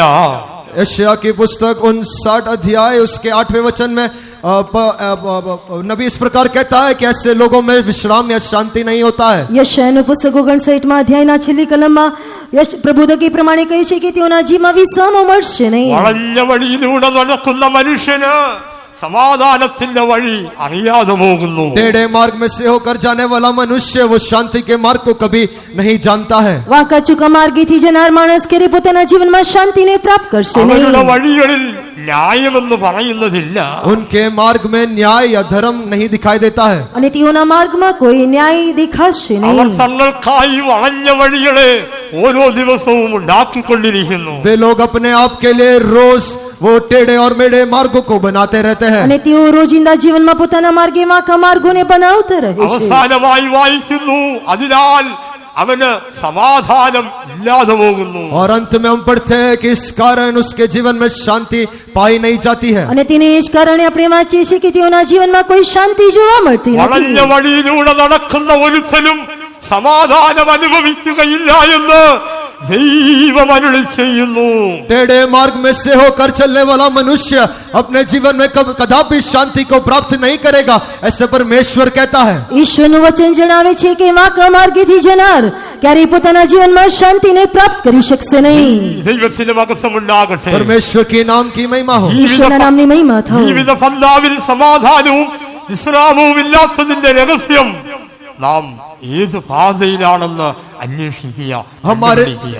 हमारे जीवन के इस यात्रा में हमें शांति और चैन नहीं है, तो हम ध्यान लगाकर देखना है कि हम कौन से मार्ग में से होकर चल रहे જો हैं. આપણા જીવનમાં કોઈ શાંતિ અથવા વિશ્રામ ન હોય તો આપણે આપણા જીવનોને તપાસી જોઈએ કે આપણે કયા માર્ગમાં ચાલીએ છીએ. ഇന്ന് രാത്രിയിൽ നിങ്ങൾ ദൈവത്തിന്റെ വഴിയിലേക്ക് മടങ്ങി വരുമെങ്കിൽ സകല ബുദ്ധിയെയും കവിയുന്ന ദൈവത്തിന്റെ സമാധാനം നിങ്ങളിലും നിങ്ങളുടെ കുടുംബങ്ങളിലും നിങ്ങൾ പോകുന്നിടത്തിലും നീടാൾ വാഴും.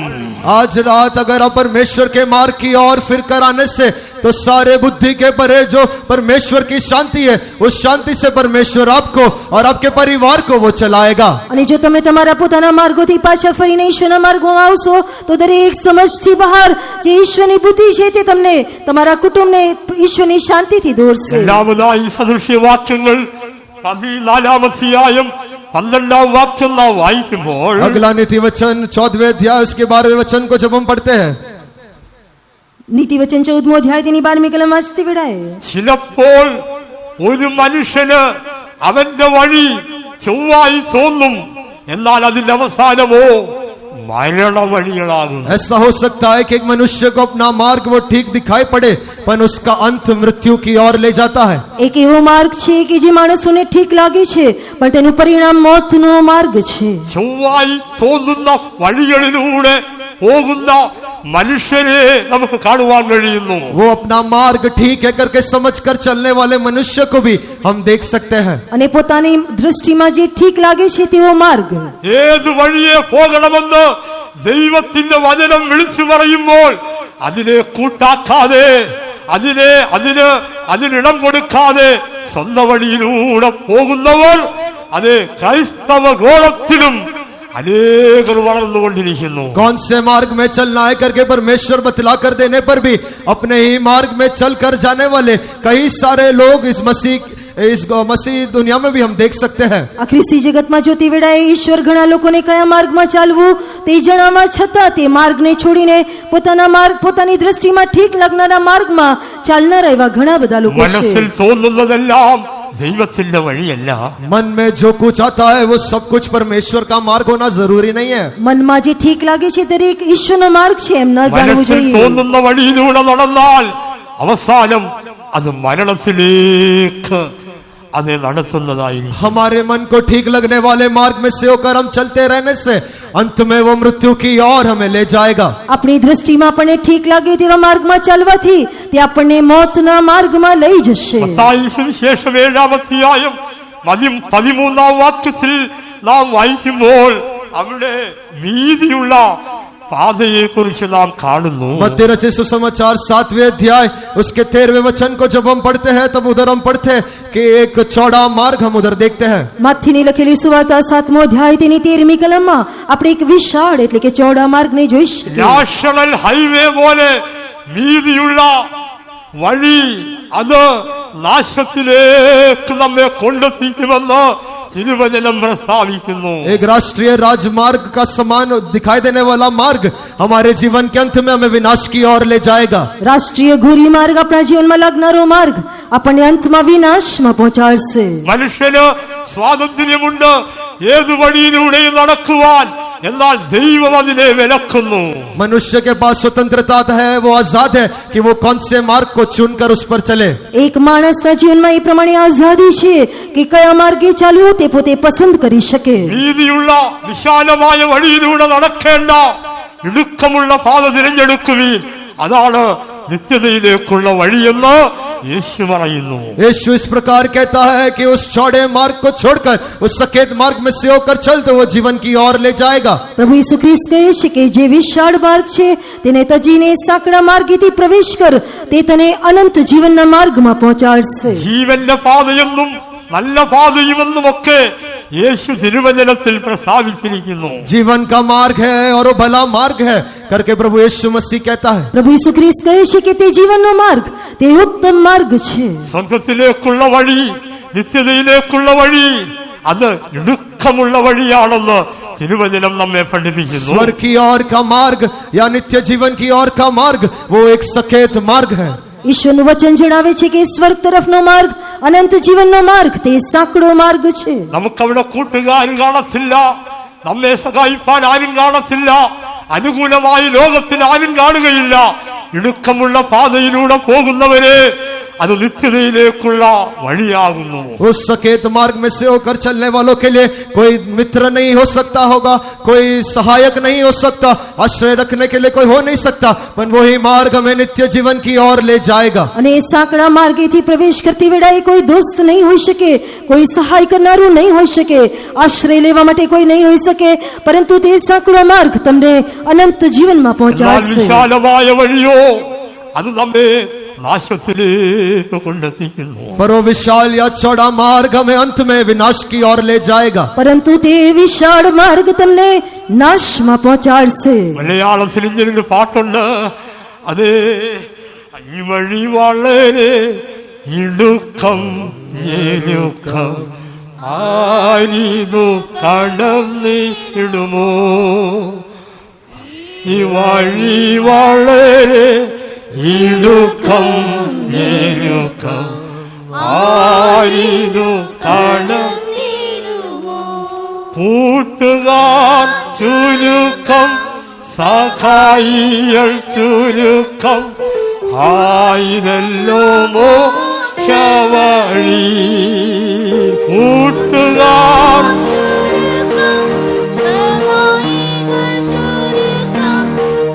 ആയിരല്ലോ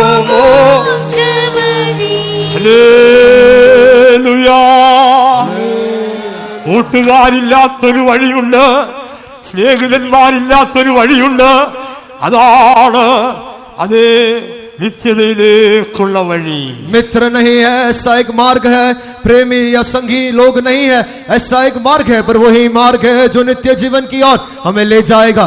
એક એવો માર્ગ છે જેમાં કોઈ મિત્ર નથી, એક એવો માર્ગ છે જેમાં કોઈ પ્રેમી નથી, એ જ માર્ગ તમને અનંત જીવનમાં પહોંચનારો સાંકડો માર્ગ છે. ദൈവത്തിന്റെ നാമം നിമിത്തം സകലരും നിന്ദിച്ചാലും പരിഹസിച്ചാലും യേശുവിന് വേണ്ടി നിൽക്കുന്ന പ്രിയ സഹോദര സഹോദരി, നീ ലജ്ജിക്കേണ്ടതില്ല, നീ ഭയപ്പെടേണ്ടതില്ല, നീ പോകുന്നത് ഒരു മോക്ഷ വഴിയിലേക്കാണ്. हर एक लोग तुझे त्याग दे, हर एक लोग तेरी निंदा करे, पर प्रिय भाई प्रिय बहन, अगर तू उस मार्ग में टिका रहता है और यीशु के लिए खड़ा रहता है तो वही मार्ग तुझे जीवन की ओर ले जाएगा. અને તે માર્ગમાં લોકો તને તજી દે, તે માર્ગમાં લોકો તારી નિંદા કરે, પરંતુ તું તે માર્ગમાં તું સ્થિર બની રહેશે તો તે જ માર્ગ તને અનંત જીવનમાં ഇന്ന് પહોંચાડશે. രാത്രിയിൽ നിങ്ങൾ ശോധന ചെയ്യുക, നിങ്ങളുടെ കാലുകൾ ഏത് വഴിയിലൂടെയാണ്. आज रात को अपने आप को परख कर देखे कि अपने पांव वो किस मार्ग की ओर चल रहे हैं. આજે રાત્રિની વેળે આપણે પોતાના માર્ગોને તપાસીને જોઈએ કે આપણે કયા માર્ગમાં ચાલીએ છીએ. അനേക വഴികളെ കുറിച്ച്, നല്ല വഴികളെ കുറിച്ച്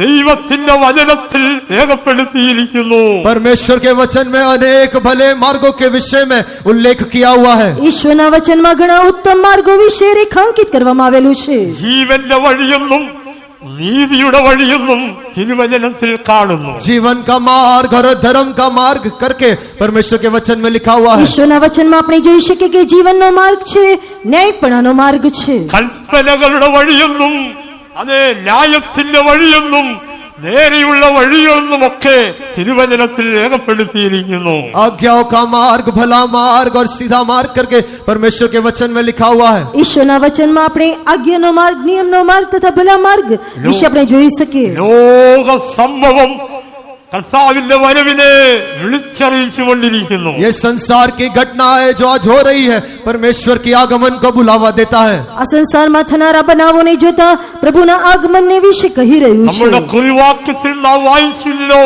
അതെ, നിങ്ങൾ വഴികളിൽ ചെല്ലണം. हमारे मूल वचन में हमने इस प्रकार पढ़ा कि तुम मार्ग में जाना है. અને આપણા મૂળ વચનમાં આપણે જોયું કે માર્ગને જો ലോകത്തിൽ അനേക വഴികളുണ്ട്. इस संसार में अनेक मार्ग दिखाई दे આ सकती है. જગતમાં આપણે ઘણા માર્ગોને જોઈ શકીએ, നിങ്ങൾ വഴികളിൽ ചെല്ല എന്നവിടെ വായിക്കുന്നു. पर तुम मार्गों में से होकर जाओ, ऐसा लिखा हुआ है. લખેલું છે કે માર્ગોમાં ઉભા રહીને જો. അതിന്റെ അർത്ഥം ലോകത്തിൽ അനവധി വഴികളുണ്ട് तो സഹോദരങ്ങളെ. उसका ये अर्थ है कि इस संसार में अनेक मार्ग है. અને તેનો અર્થ એ છે કે આ જગતમાં ઘણા અલગ અલગ માર્ગ છે. മനുഷ്യനെ വഴിതെറ്റിക്കുന്ന നൂറ് വഴികൾ ലോകത്തിലുണ്ട്.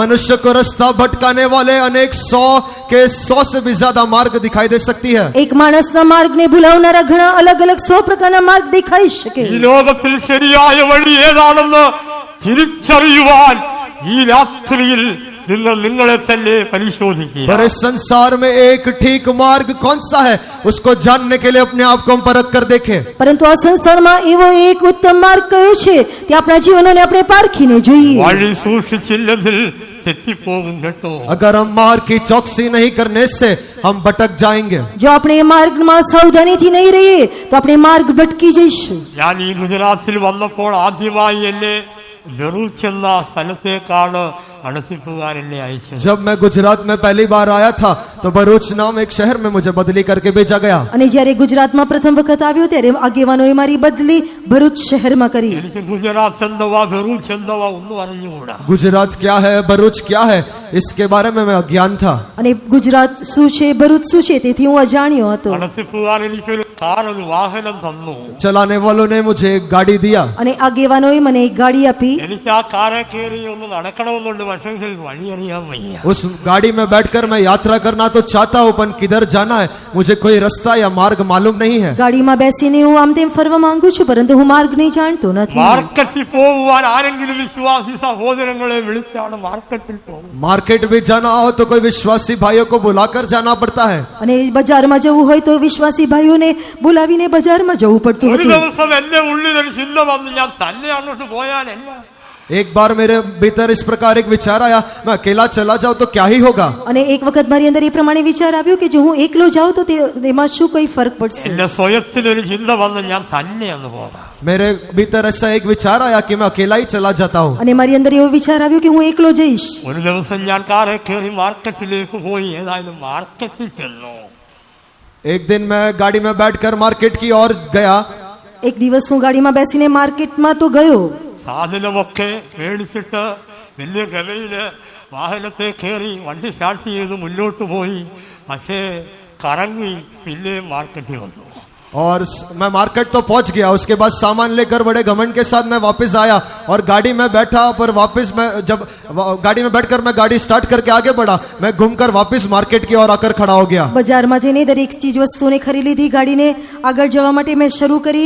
આગળ જઈને ફરીથી હું તે જ બજારમાં પહોંચી വഴി ગયો. അറിയാമെന്നുള്ള ആ ഒരു ചിന്തയിൽ പോയതാ.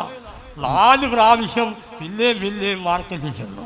मैं मार्ग जानता हूँ करके गया था, पर मेरे जानकारी में मैं 4 बार घूम कर वापस मार्केट में ही पहुंचा. મને એ રસ્તો ખબર છે એમ કરીને હું ગયો તો હતો, પરંતુ ફરીને 4 વખત બજારમાં પહોંચી ગયો. ദൈവത്തിന്റെ മഹത്വം ഉണ്ടാകട്ടെ. परमेश्वर की नाम की महिमा हो. પ્રભુના નામની મહિમા થાઓ. വഴി അറിയാതെ പോയാലത്തെ അവസ്ഥ ഇതാ.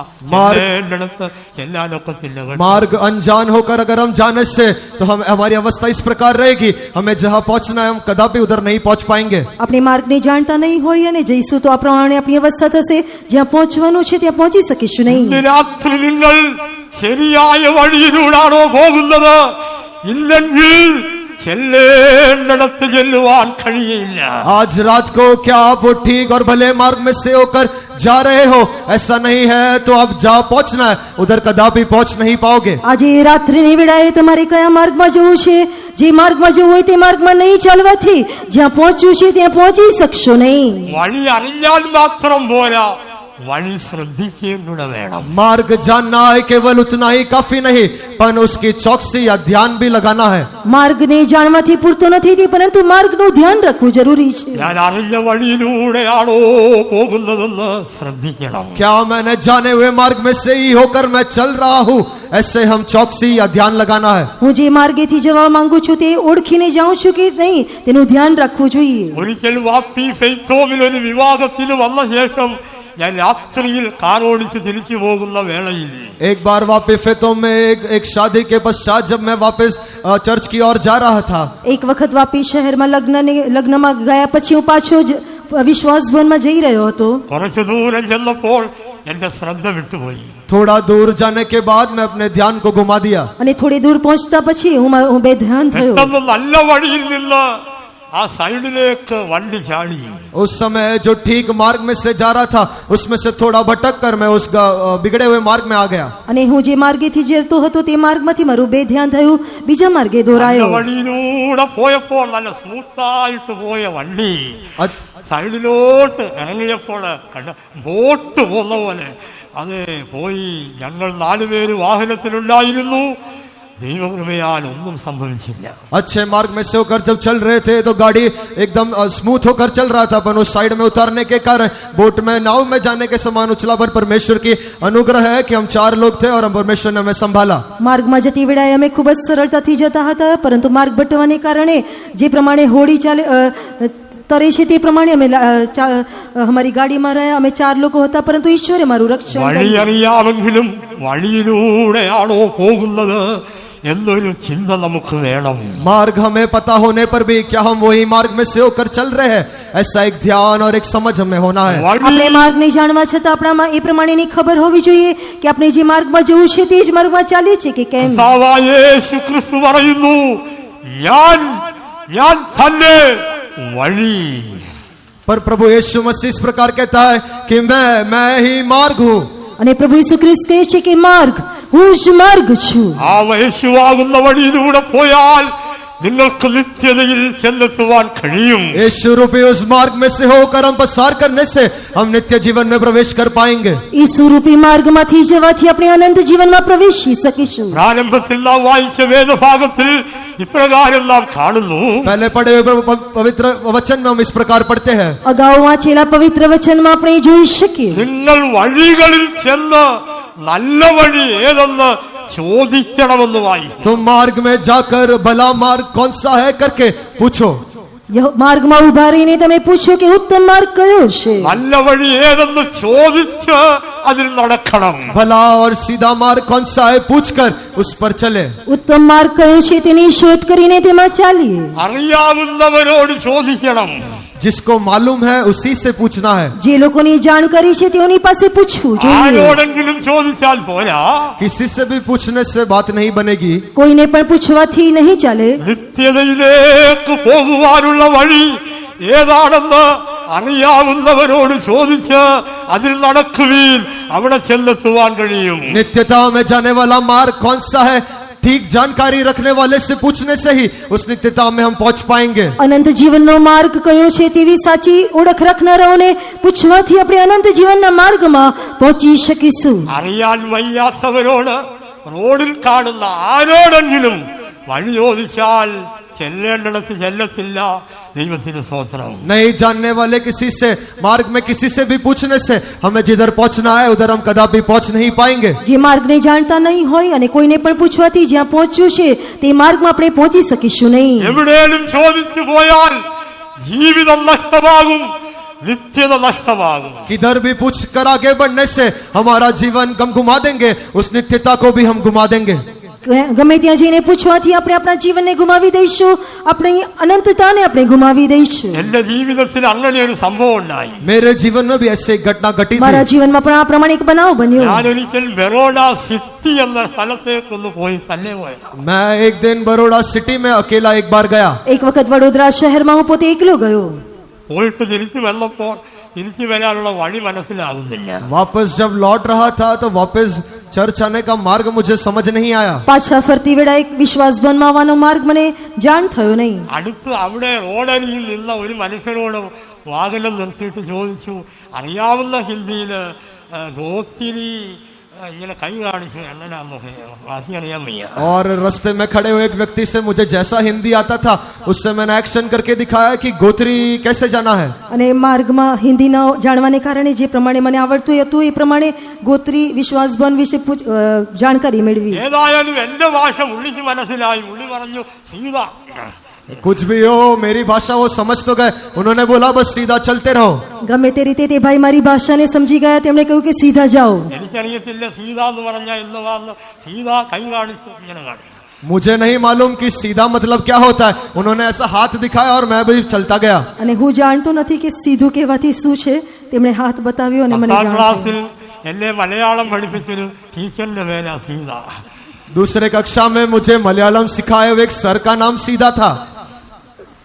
ദൈവത്തിന് മഹത്വമുണ്ടാകട്ടെ. परमेश्वर के नाम की महिमा ഏതായാലും हो. കൈ കാണിച്ചു.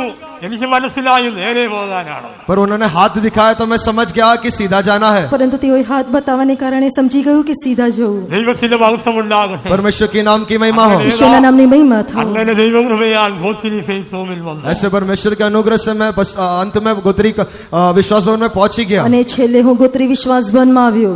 ആരോടെങ്കിലും വഴി ചോദിച്ചാൽ ചെല്ലേണ്ടിടത്ത് ചെല്ലാനൊക്കത്തില്ല സഹോദരങ്ങൾ. किसी ऐसे से ही हम मार्ग पूछने से जहाँ पहुंचना है उधर हम शायद पहुंच नहीं पाए. કોઈને પણ પૂછવાથી આપણે જે માર્ગમાં પહોંચ્યું છે ત્યાં પહોંચી શકીશું വഴി નહીં. ചോദിക്കുവാൻ ദൈവം ലോകത്തിൽ ഒരു കൂട്ടം ശുശ്രൂഷകരെ ആക്കി വെച്ചിരിക്കുന്നു. मार्ग पूछने के लिए प्रभु यीशु मसीह ने इस पृथ्वी पर एक जून के पवित्र लोग को स्थापित किया है. અને એ માર્ગ પૂછવાને માટે પ્રભુ ઈસુ ખ્રિસ્તે એક સમૂહ લોકોના પ્રેરિતોને નિયુક્ત કર્યા છે. അപ്പോസ്തലന്മാർ പ്രവാചകന്മാരെ ദൈവം ലോകത്തിൽ ആക്കി വെച്ചിരിക്കുന്നു. സിയോനിലേക്കുള്ള വഴി കാണിക്കുവാൻ, പുതിയ യെരൂശലേമിലേക്കുള്ള വഴി കാണിക്കുവാനായി. प्रेरितों को और भविष्यद्वक्ताओं को प्रभु यीशु मसीह ने इस पृथ्वी पर रखा है ताकि सियोन के मार्ग को, उस सीधे मार्ग को, नित्य जीवन के मार्ग को वो लोग प्रकट करे. સિયોનના માર્ગને, નવા યરુશલેમના માર્ગને જણાવવાને માટે પ્રભુ ઈસુ ખ્રિસ્તે આ પૃથ્વી પર પ્રેરિતો તથા પ્રબોધકોને નિમ્યા છે. അങ്ങനെയുള്ള വഴികാട്ടികൾ ലോകത്തിൽ എല്ലായിടത്തുമുണ്ട്. ഈ സൂറത്തിലുമുണ്ട്. ऐसे मार्गदर्शक इस पूरे संसार में है, सूरत प्रदेश में भी है. અને આવા માર્ગદર્શકો આખા સંસારમાં તથા સુરત શહેરમાં પણ છે. നിങ്ങൾ വഴിതെറ്റി പോകാതിരിക്കേണ്ടതിന് ദൈവത്തിന്റെ വചനപ്രകാരമുള്ള അപ്പോസ്തലന്മാരായ വഴികാട്ടികളെ അന്വേഷിക്കുവിൻ, നിങ്ങൾ കണ്ടെത്തും. तुम मार्ग भटक नहीं जाने के लिए प्रभु ने स्थापित किए हुए मार्गदर्शकों को तुम ढूंढे, प्रेरितों को ढूंढे, वो तुम्हें सही मार्ग में होकर ले चलेंगे. તમે તમારા માર્ગમાં ભટકી ન જાઓ તે માટે તમે સાચા પ્રેરિતો તથા પ્રબોધકોને શોધો, તેઓ તમને મળશે. ദൈവത്തിന് മഹത്വമുണ്ടാകട്ടെ. परमेश्वर के नाम की महिमा ചില हो. വർഷങ്ങൾക്ക് മുൻപ് 80 വയസ്സുള്ള ഒരു വല്യപ്പച്ചനെ കസേരയിൽ ഞങ്ങൾ എടുത്തുകൊണ്ട് സ്നാനപ്പെടുത്തി. कुछ सालों पहले 80 साल के एक बूढ़े एक बुजुर्ग को हम कुर्सी में उठाकर उन्हें पानी का बपतिस्मा दिया. ઘણા વર્ષો પહેલા 80 વર્ષના એક વૃદ્ધને અમે ખુરશીમાં બેસાડીને તેઓને બાપ્તિસ્મા આપ્યું. നല്ല കാലത്ത് യൗവനകാലത്ത് ബോധിച്ചതുപോലെ നടന്നു. സ്വന്തം ഇഷ്ടപ്രകാരം സ്വന്തം വഴിയിലൂടെ നടന്നു. 80ാമത്തെ വയസ്സിലാണ് ശരിയായ വഴി അന്വേഷിച്ചത്. अपने ठीक उम्र में, जवानी की उम्र में जब सब कर सकते थे तो अपने खुद के मार्ग में खुद की इच्छा के अनुसार चले. 80 साल में वो ठीक इस आनंद जीवन के मार्ग को वो ढूंढते हैं. અને જ્યારે પોતાની જુવાનીના સમયમાં પોતાની ઈચ્છા પ્રમાણે પોતાને જે માર્ગ યોગ્ય લાગે તે માર્ગોમાં ચાલ્યા, પરંતુ 80 વર્ષની ઉંમરમાં તેઓએ એક સીધા માર્ગમાં આવ્યા. ഇന്ന് രാത്രി സാഹചര്യങ്ങളെ നോക്കാതെ, പ്രതികൂലങ്ങളെ നോക്കാതെ സത്യത്തിലേക്ക് നിങ്ങൾ നിങ്ങളുടെ കണ്ണുകളെ ഉയർത്തുവീ. आज रात को अपनी अवस्थाओं को, अपनी परिस्थितियों को, हालातों को ना देखे, उस सीधा और सच्चा मार्ग कौन सा है उसे आप चुन ले. આજે રાત્રિની વેળાએ તમારી પરિસ્થિતિને ન જુઓ, તમારી અવસ્થાને ન જુઓ, પરંતુ સીધો સત્ય માર્ગ કયો છે તે પારખો. നല്ല വഴികൾ ഏതെന്ന് പഴയ പാതകളെ നോക്കണമെന്ന് വായിക്കുന്നു. प्राचीन काल के मार्गों को देखो और समझो कि भला और सीधा मार्ग कौन सा है. જુઓ પુરાતન માર્ગોમાં જે ઉત્તમ માર્ગ છે તે શોધો. നല്ല വഴി ഏതെന്ന് പഴയ പാതകളെ ചോദിക്കണം. ठीक मार्ग कौन सा है करके प्राचीन काल के मार्गों को देखकर पूछो. ઉત્તમ માર્ગ કયો છે તે પુરાતન માર્ગમાં રહીને પૂછવું જોઈએ. ഇന്ന് അനേക പുതിയ വഴികൾ ലോകത്തിൽ തുറന്നുകൊണ്ടിരിക്കുകയാണ്. आज अनेक नए मार्ग इस संसार में खुल रहे हैं. આજે એ સંસારમાં ઘણા નવા માર્ગો ખુલી રહ્યા છે. ന്യൂ ജനറേഷന്റെ കാലമാണിത്. ये एक नई पीढ़ी का समय है. અને આ સમય કેવાથી નવી પેઢીનો સમય છે. പഴയ കാലത്തിന് പഴയ പാതയ്ക്ക് വിലയില്ലാത്തൊരു കാലത്തിലേക്ക് നാം വന്നെത്തിയിരിക്കുന്നു. पुराने समय या पुराने पीढ़ी के लोगों के मार्ग को आज कोई स्थान नहीं है. ऐसे एक समय में हम आए हैं. જૂના સમયના લોકોને જૂના સમયની પેઢીને કોઈ પણ પ્રકારનું સ્થાન નથી તેવા સમયમાં આવ્યા છે. പുതിയ പാതകൾ മുഖാന്തരം പഴയ പാതകൾക്ക് സ്ഥാനമില്ലാതെ പോകുന്നു. नए मार्ग आने के कारण पुराने मार्ग को कोई जगह नहीं है. નવા માર્ગોની શોધ થવાને કારણે જૂના માર્ગોને કોઈ સ્થાન મળતું ഈ નથી. അന്ത്യകാലത്ത് മനുഷ്യൻ പഴയ പാതകളെ മറക്കുന്നു. ये अंतिम दिनों में मनुष्य पुराने मार्गों को वो भूल जाता है. આ છેલ્લા દિવસોમાં માણસો જૂના માર્ગોને ભૂલી જાય છે. ക്രൈസ്തവ സമൂഹമേ, ബന്ധക്കോസ്ത് സഭകളെ, TPM വിശ്വാസികളെ, നിങ്ങൾ പഴയ മാർഗത്തെ വിട്ടുകളയരുത്. हे मसीह झुंड, हे पेंतेकोस्त के झुंड, हे टीपीएम वाले झुंड, तुम पुराने मार्गों को भूल नहीं जाना है. એ ખ્રિસ્તીઓ, હે પેન્તીકોસ્તના લોકો, હે ટીપીએમના લોકો, તમે જૂના માર્ગોને ભૂલશો નહીં. വിശുദ്ധന്മാർ പഠിപ്പിച്ചത്, പിതാക്കന്മാർ കാണിച്ചു തന്ന ഒരു പഴയ പാത നമുക്കുണ്ട്. पवित्र लोगों ने सिखाए, हमारे पितरों ने दिखाए हुए एक पुराना मार्ग है. પવિત્ર લોકોએ બતાવેલો, પવિત્ર સંતોએ પૂર્વજોએ બતાવેલો એક જૂનો માર્ગ છે. ആ പാതകളെ മറക്കുന്നത് കൊണ്ടാണ് ജീവിതത്തിൽ വിശ്രാമം നഷ്ടപ്പെട്ടുകൊണ്ടിരിക്കുന്നത്. उस मार्गों में होकर चलना हम भूल जाने के कारण हमारे जीवन में हम शांति को और विश्राम को खो देते हैं. આપણે તે માર્ગોમાં ચાલવાનું ભૂલી જવાને કારણે આપણી શાંતિ તથા વિશ્રામો ગુમાવી બેસીએ છીએ. ഏതാണ് പഴയ പാത? वो प्राचीन मार्ग कौन सा है? આજ જૂનો માર્ગ છે. യേശുവെന്ന വഴിയാകുന്നു പഴയ പാത. यीशु जो मार्ग है वही प्राचीन काल का मार्ग है. ઈસુનો માર્ગ કહેવાથી તે પુરાતન માર્ગ തന്റെ છે. ദേഹമെന്ന തിരശീല ചിന്നി വെട്ടിത്തുറന്ന് നമുക്ക് നൽകിയ ഏക വഴി, ഏക പാത യേശുവാകുന്നു. अपना देह रूपी पर्दा को फाड़कर वो जो मार्ग उसने खोल कर दिया वही जीवन का मार्ग और सीधा मार्ग है. જીવન રૂપી શરીરનો જે પડદો ફાડી નાખીને તેણે આપેલો માર્ગ તે જ સીધો તથા અનંત માર્ગ છે. വഴികളിൽ ചെന്ന് പഴയ പാതകളെ നോക്കി അതിൽ നടപ്പീൻ, വഞ്ചിക്കപ്പെട്ടു പോകരുത്. मार्ग में से होकर जाकर प्राचीन काल के मार्ग को देखकर समझकर उस पर चलो, आप धोखा नहीं खाना है. પુરાતન માર્ગોમાં જે ઉત્તમ માર્ગ છે તેની શોધ કરીને તેમાં ચાલો, તમે દગો પામશો નહીં. പഴയ പാതയെക്കുറിച്ചും പുതിയ പാതയെക്കുറിച്ചും രണ്ട് വാക്കുകൾ പറഞ്ഞ് ഞാൻ എന്റെ വാക്കുകൾ അവസാനിപ്പിക്കട്ടെ. पुराने मार्ग और नए मार्ग के विषय में दो बातों को कहकर आज के संदेश को मैं समाप्त करूंगा. જૂના માર્ગ તથા નવા માર્ગ વિશે થોડા શબ્દો કહીને આજનો સંદેશ સમાપ્ત કરીશ. മാനസാന്തരപ്പെടണം, പാപങ്ങളെ ഏറ്റുപറഞ്ഞ് ഉപേക്ഷിക്കണമെന്നുള്ളത് പഴയ പാതയാകുന്നു. पुराना मार्ग कहने से क्या है? मन फिराना है और अपने पापों को कबूल करके छोड़ना है. પોતાના મનને પસ્તાવો કરવો છે, પાપોને કબૂલ કરીને છોડી દેવા, તે જ જૂનો માર્ગ എന്നാൽ છે. പുതിയ പാത ഏതാകുന്നു? पर नया मार्ग वो क्या है? પરંતુ નવો માર્ગ કેવાથી તે કયો છે? അതിന്റെ ഒന്നും ആവശ്യമില്ല. ലോകത്തിൽ ജീവിക്കുന്നിടത്തോളം കാലം ലോകത്തെ മാക്സിമം അനുഭവിക്കണം. ന്യൂ ജനറേഷന്റെ വാക്കുകളാണിത്. नया मार्ग या नई पीढ़ी की जो मार्ग है वो क्या है कि ये पुरानी मार्ग की बातों को करने की जरूरत नहीं है. जितना समय हो सकता है इस संसार में जीते, अपने इच्छा के अनुसार आनंद के साथ जीना है. અને નવા માર્ગમાં ચાલનારા લોકો એ પ્રમાણે કહે છે કે જૂના માર્ગને યાદ કરવાની જરૂર નથી. જ્યાં સુધી જીવન છે ત્યાં સુધી આ નવા માર્ગને અપનાવીને તેમાં આનંદ કરવો જરૂરી છે. മാനസാന്തരപ്പെടേണ്ടതില്ല, പാപങ്ങളെ ഏറ്റുപറഞ്ഞ് ഉപേക്ഷിക്കേണ്ടതില്ല. അത് മരിക്കാറാകുമ്പോൾ അമ്മയോട് അപേക്ഷിച്ചാൽ മതി, സ്ത്രീകന്മാരോട് അപേക്ഷിച്ചാൽ മതി എന്ന് വിശ്വസിക്കുന്നവരുണ്ട് ലോകത്തിൽ. मन फिराने की जरूरत नहीं है, पाप को कबूल करके छोड़ने की जरूरत नहीं है.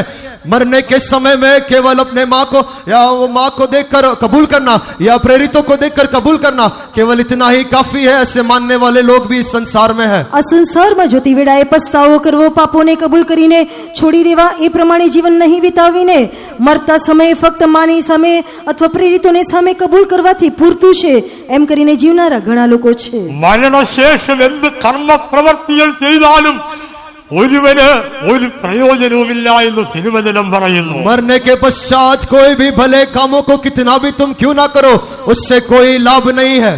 મરણ પશ્ચાત તમે ગમે તેટલા ઉત્તમ કામોને કરવાથી તેનાથી કોઈ લાભ નથી. ഞാനൊരു കത്തോലിക്ക കുടുംബത്തിൽ ജനിച്ചു വളർന്നു. मैं एक कैथोलिक परिवार में जन्म लेकर बड़ा हुआ हूँ. મારો જન્મ તથા ઉછેર કેથલિક കുടുംബમાં થયો. എന്റെ പിതാവ് മരിച്ചപ്പോൾ അവിടുത്തെ സമുദായ പുരോഹിതൻ പറഞ്ഞു 40 ദിവസം ആ സെമിത്തേരിയിൽ പോയി നീ മെഴുകുതിരി കത്തിക്കണം. जब मेरे पिता का मृत्यु हुआ तो उधर के प्राचीन ने इस प्रकार कहा कि इस शमशान में जाकर 40 दिन तक तू मोमबत्ती जलाना है. અને જ્યારે મારા પિતાજીનું મૃત્યુ થયું ત્યારે તેના પોપે એ પ્રમાણે કહ્યું કે 40 દિવસથી કબર ઉપર જઈને મીણબત્તીને સળગાવી જોઈએ. പുരോഹിതന്റെ വാക്ക് കേട്ട് ഞാൻ വിശ്വസ്തയോടെ 40 ദിവസം ചെയ്തു. उस पुरोहित के बात को सुनकर मैं विश्वास योग्यता के साथ 40 दिन वो लगातार करता रहा. અને તે યાજકની વાતને સાંભળીને હું વિશ્વાસુપણે 40 દિવસ સુધી મીણબત્તીને સળગાવતો રહ્યો. ദൈവത്തിന്റെ സത്യവചനം മനസ്സിലാക്കിയപ്പോൾ ഞാൻ ദുഃഖിച്ചു.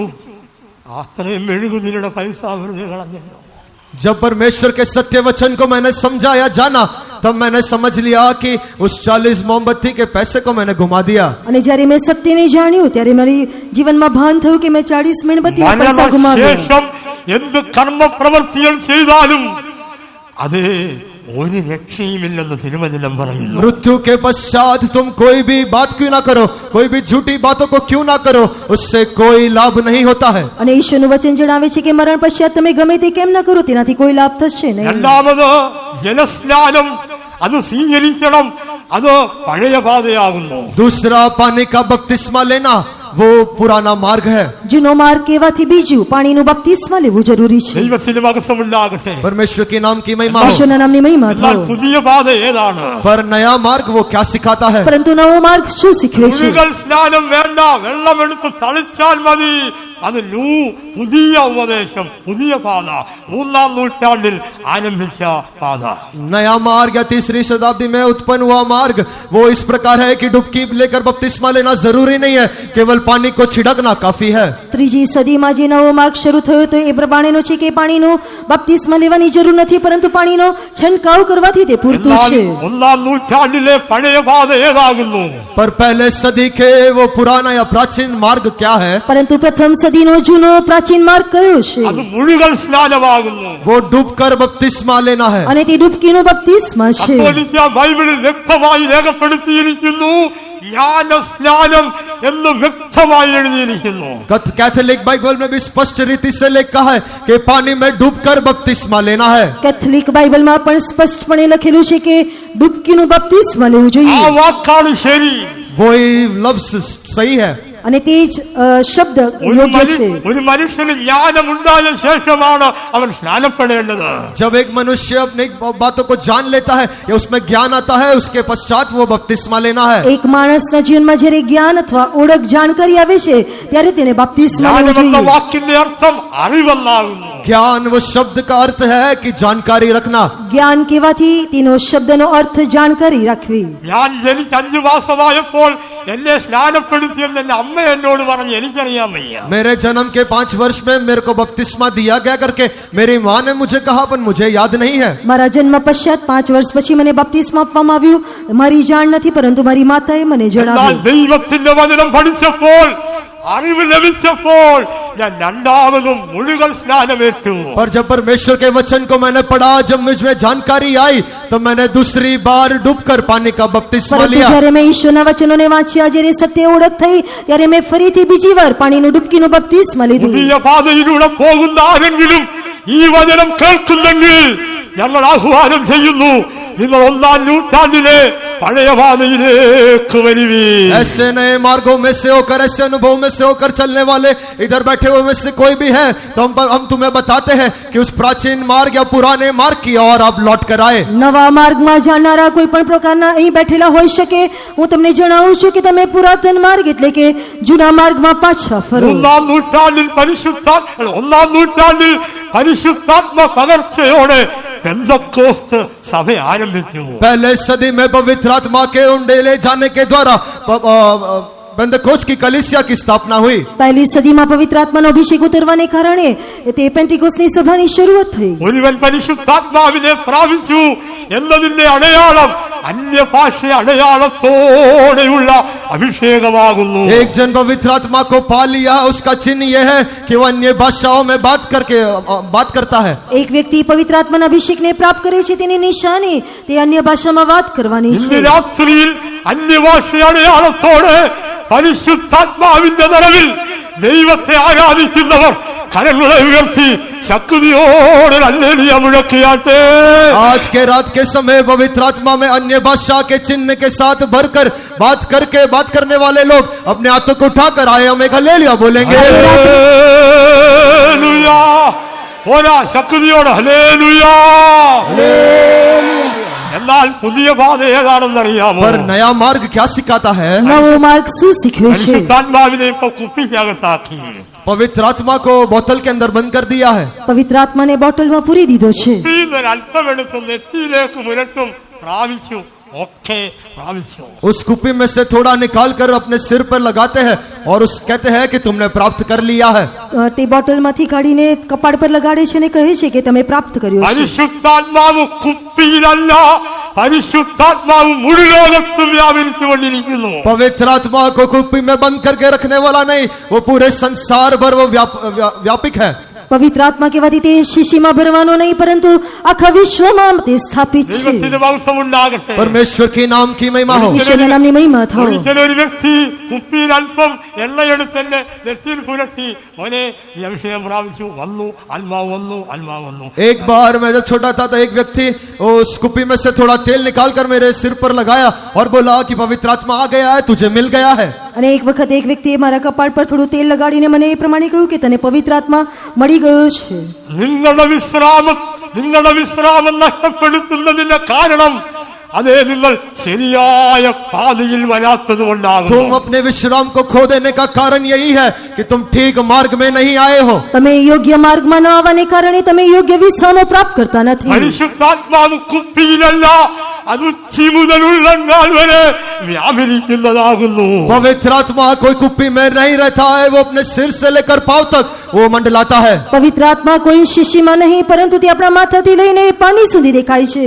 ജന്മനാ സംസാരശേഷിയില്ലാത്തവനായ ഞാൻ ഈ നിലയിൽ സംസാരിക്കുവാൻ കാരണം തൃത്വത്തിൽ മൂന്നാമനായ പരിശുദ്ധാത്മാവ് എന്റെ മേൽ വന്നപ്പോഴാണ്. जन्म से मैं बोल नहीं सकता था ऐसा एक व्यक्ति आज मैं खुलेआम बोलता हूँ. उसका एक ही कारण है कि परमेश्वर में जो तृत्व है वो पवित्र आत्मा मुझ पर आने के कारण है. જન્મથી જે મૂંગો હું હતો, બોલી શકતો ન હતો, પરંતુ આજે બોલવાનું એક જ કારણ છે, જે ત્રિએકમાં ત્રીજો પવિત્ર આત્મા મારા જીવનમાં આવ્યો. ഇന്നും ഒരു മനുഷ്യൻ സംസാരിക്കേണ്ടതിനുള്ള ഒരു ഭാഗം എന്റെ വായിലില്ല, ഇന്നുമില്ല. എന്നാൽ ഞാൻ സംസാരിക്കുന്നത് പരിശുദ്ധാത്മാവിന്റെ ശക്തിയിലാണ്. एक मनुष्य बात करने के लिए एक भाग होना चाहिए, वो आज भी मेरे जीवन में मेरे भीतर वो नहीं है. फिर भी अगर मैं बात कर पा रहा हूँ वो केवल पवित्र आत्मा के सामर्थ्य के द्वारा है. એક વ્યક્તિને બોલવાને માટે શરીરમાં એક અંગની જરૂર છે, પરંતુ તે મારા જીવનમાં ન હોવા છતાં જે હું બોલી શકું છું ફક્ત પવિત્ર આત્માનું સામર્થ્ય છે. ജ്ഞാനമേറ്റവർ അപ്പോസ്തലന്മാരോട് കൂട്ടായ്മ ആചരിക്കണം, അപ്പം നുറുക്കണം, പ്രാർത്ഥിക്കണമെന്നുള്ളത് പഴയ വാദയാണ്. എന്നാൽ പുതിയ വാദയോ എവിടെ നിന്നാലെന്നാ പ്രാർത്ഥിച്ചാ പോലെ, ആരാധിച്ചാ പോലെ, പുതിയ വാദ. पुराना मार्ग इस प्रकार सिखाता है कि बपतिस्मा लेना है, प्रेरितों की संगति में मिलना है, रोटी तोड़ना है और ऐसी बातों को पालन करना है. पर नया मार्ग क्या सिखाता है कि किधर भी रहो, कुछ भी करो, आराधना करना केवल काफी है. અને જૂનો માર્ગ કહે છે કે આપણે પ્રેરિતોના બોધમાં રહેવું, સંગતમાં રહેવું, રોટલી ભાંગવી, પ્રાર્થનામાં રહેવું.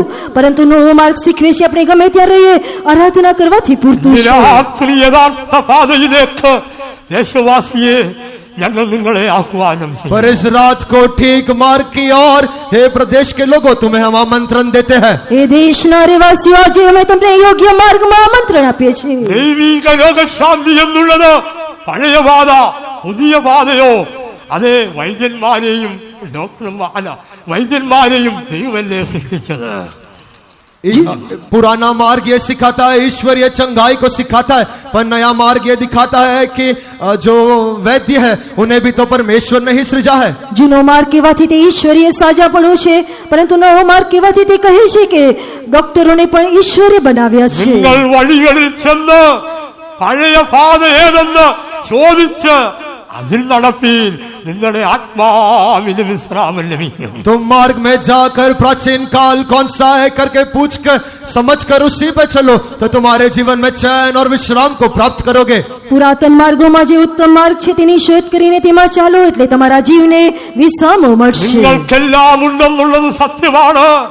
ഇന്ന് രാത്രി ഒരു ചോദ്യം, നിങ്ങളുടെ ആത്മാവിന് വിശ്രാമമുണ്ടോ? तुम्हारे पास सब कुछ हो सकता है, वो एक सच्चा बात है, पर एक सवाल तुम्हारे आगे है, क्या तुम्हारे आत्मा में चैन और विश्राम है? તમારી પાસે સગડું હોઈ શકે, પરંતુ આજે તમને પ્રશ્ન પૂછે છે કે શું તમારા જીવમાં કોઈ વિસામો છે કે કેમ. ഇന്ന് രാത്രി 1-ാം നൂറ്റാണ്ടിലെ അനുഭവം ഒരു സെക്കൻഡ് കൊണ്ട് നീ വിശ്വസിക്കുന്നുവെങ്കിൽ നിനക്ക് അനുഭവിക്കാൻ കഴിയും.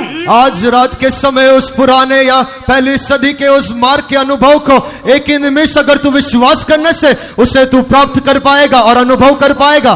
આજે રાત્રિની વેળાએ જો તમે તે જૂના માર્ગને, પુરાતન માર્ગને, પહેલી સદીના માર્ગને તમે વિશ્વાસ કરશો તો તમારા જીવનમાં તમે તે અનુભવ કરીને તમારા જીવમાં વિસામો મળશે. പരിശുദ്ധാത്മാവിന്റെ ശക്തി എന്ന് പറയുന്നത് വെറും ഒരു കയ്യടിയല്ല, പിന്നെയോ ഒരു കാന്തം ഭൂമിയിലേക്ക് ഒരു ഇരുമ്പിന്റെ മേൽ കൊണ്ടുവരുമ്പോൾ ആ ഇരുമ്പ് ചാടി കാന്തത്തെ പിടിക്കുന്നത് പോലെയുള്ള ശക്തിയാണ് अभिषेकത്തിന്റെ അനുഭവം എന്ന് പറയുന്നത്. पवित्र आत्मा अभिषेक का आनंद केवल ताली बजाना ऐसा नहीं, पर जैसे एक चुंबक ऊपर से हम नीचे लेकर आने से जैसे लोहा उस पर चिपक जाता है, वैसे ही ऊपर से जब अभिषेक आता है तो परमेश्वर के साथ मिल जाने के अनुभव को वो दर्शाता है. પવિત્ર આત્માનો અભિષેક કહેવાથી ફક્ત તાળી પાડીને આનંદ કરવો તે જ નહીં, પરંતુ જે પ્રમાણે આ પૃથ્વી પર ચુંબકને લાવતી વેળાએ લોખંડ જે પ્રમાણે તેની તરફ આકર્ષાય છે, તે જ પ્રમાણે પવિત્ર આત્માના અભિષેકમાં આપણે ઈશ્વરની તરફ આનંદિત થઈએ ഇന്ന് છીએ. രാത്രി പഴയ പാത എനിക്ക് വേണം എന്ന് ദാഹിക്കുന്ന ആരെങ്കിലുമുണ്ടോ? സ്നേഹിതരെ, വിശ്വാസികളായ ദൈവമക്കളെ, ഒരു നിമിഷം നമുക്ക് പ്രാർത്ഥിക്കാനായി തലകളെ വണക്കാം. हे प्रेमी लोगों, हे विश्वासी लोगों, अगर आप में से कितने लोग ऐसे चाहते हैं कि उस पहले सदी के उस पुराने मार्ग में मुझे वापस आना है, तो अपने सिरों को 1 मिनट हम प्रार्थना के लिए झुकाएं. એ પ્રિયો, હે વિશ્વાસીઓ, જો તમે જૂના માર્ગમાં ચાલવા માટે આગ્રહ કરો છો તો 1 મિનિટ આપણા માથાઓને આપણે નમાવીને પ્રાર્થના કરીએ. പഴയ പാതയിലേക്ക് നിങ്ങൾ വരുമെങ്കിൽ ഇന്ന് രാത്രിയിൽ സ്വർഗം നിങ്ങളുടെ ഉള്ളിലേക്ക് വരുന്നത് നിങ്ങൾക്ക് അനുഭവിക്കാൻ കഴിയും. उस पुराने मार्ग की आप आग्रह कर कर उस पर चलने से आज रात स्वर्ग तुम्हारे लिए खुलकर वो तुम्हारे भीतर आएगा. જો તમે એ જૂના માર્ગમાં ચાલવા માટે આગ્રહ કરશો તો સ્વર્ગ તમારી અંદર ઉતરીને તે તમારી અંદર એક મણા આનંદને લઈ આવશે. 2 നിമിഷം കണ്ണുകളെ അടച്ച് മുഴങ്കാലുകളെ മടക്കാം. 2 निमिष के लिए आंखों को बंद करके और हम घुटने पर आ जाए. 2 મિનિટ આપણી આંખોને બંધ કરીને ઘૂંટણોમાં બેસીએ. നിങ്ങൾ ആര് തന്നെ ആയിക്കൊള്ളട്ടെ, आप कोई भी क्यों ना हो, તમે ગમે તે કેમ ન હોય, 1-ാം നൂറ്റാണ്ടിൽ 120 പേരുടെ മേൽ ആഞ്ഞടിച്ച കൊടുങ്കാറ്റ് പോലെയുള്ള ശക്തി ഈ രാത്രിയിൽ ഈ പാളയത്തിൽ ഇതാ വ്യാപരിക്കുവാൻ പോകുന്നു. पहले सदी में 120 लोगों के ऊपर आई हुई आंधी आप इकट्ठे हुए हमारे एक के ऊपर वो सोई आंधी आ जाने वाली है.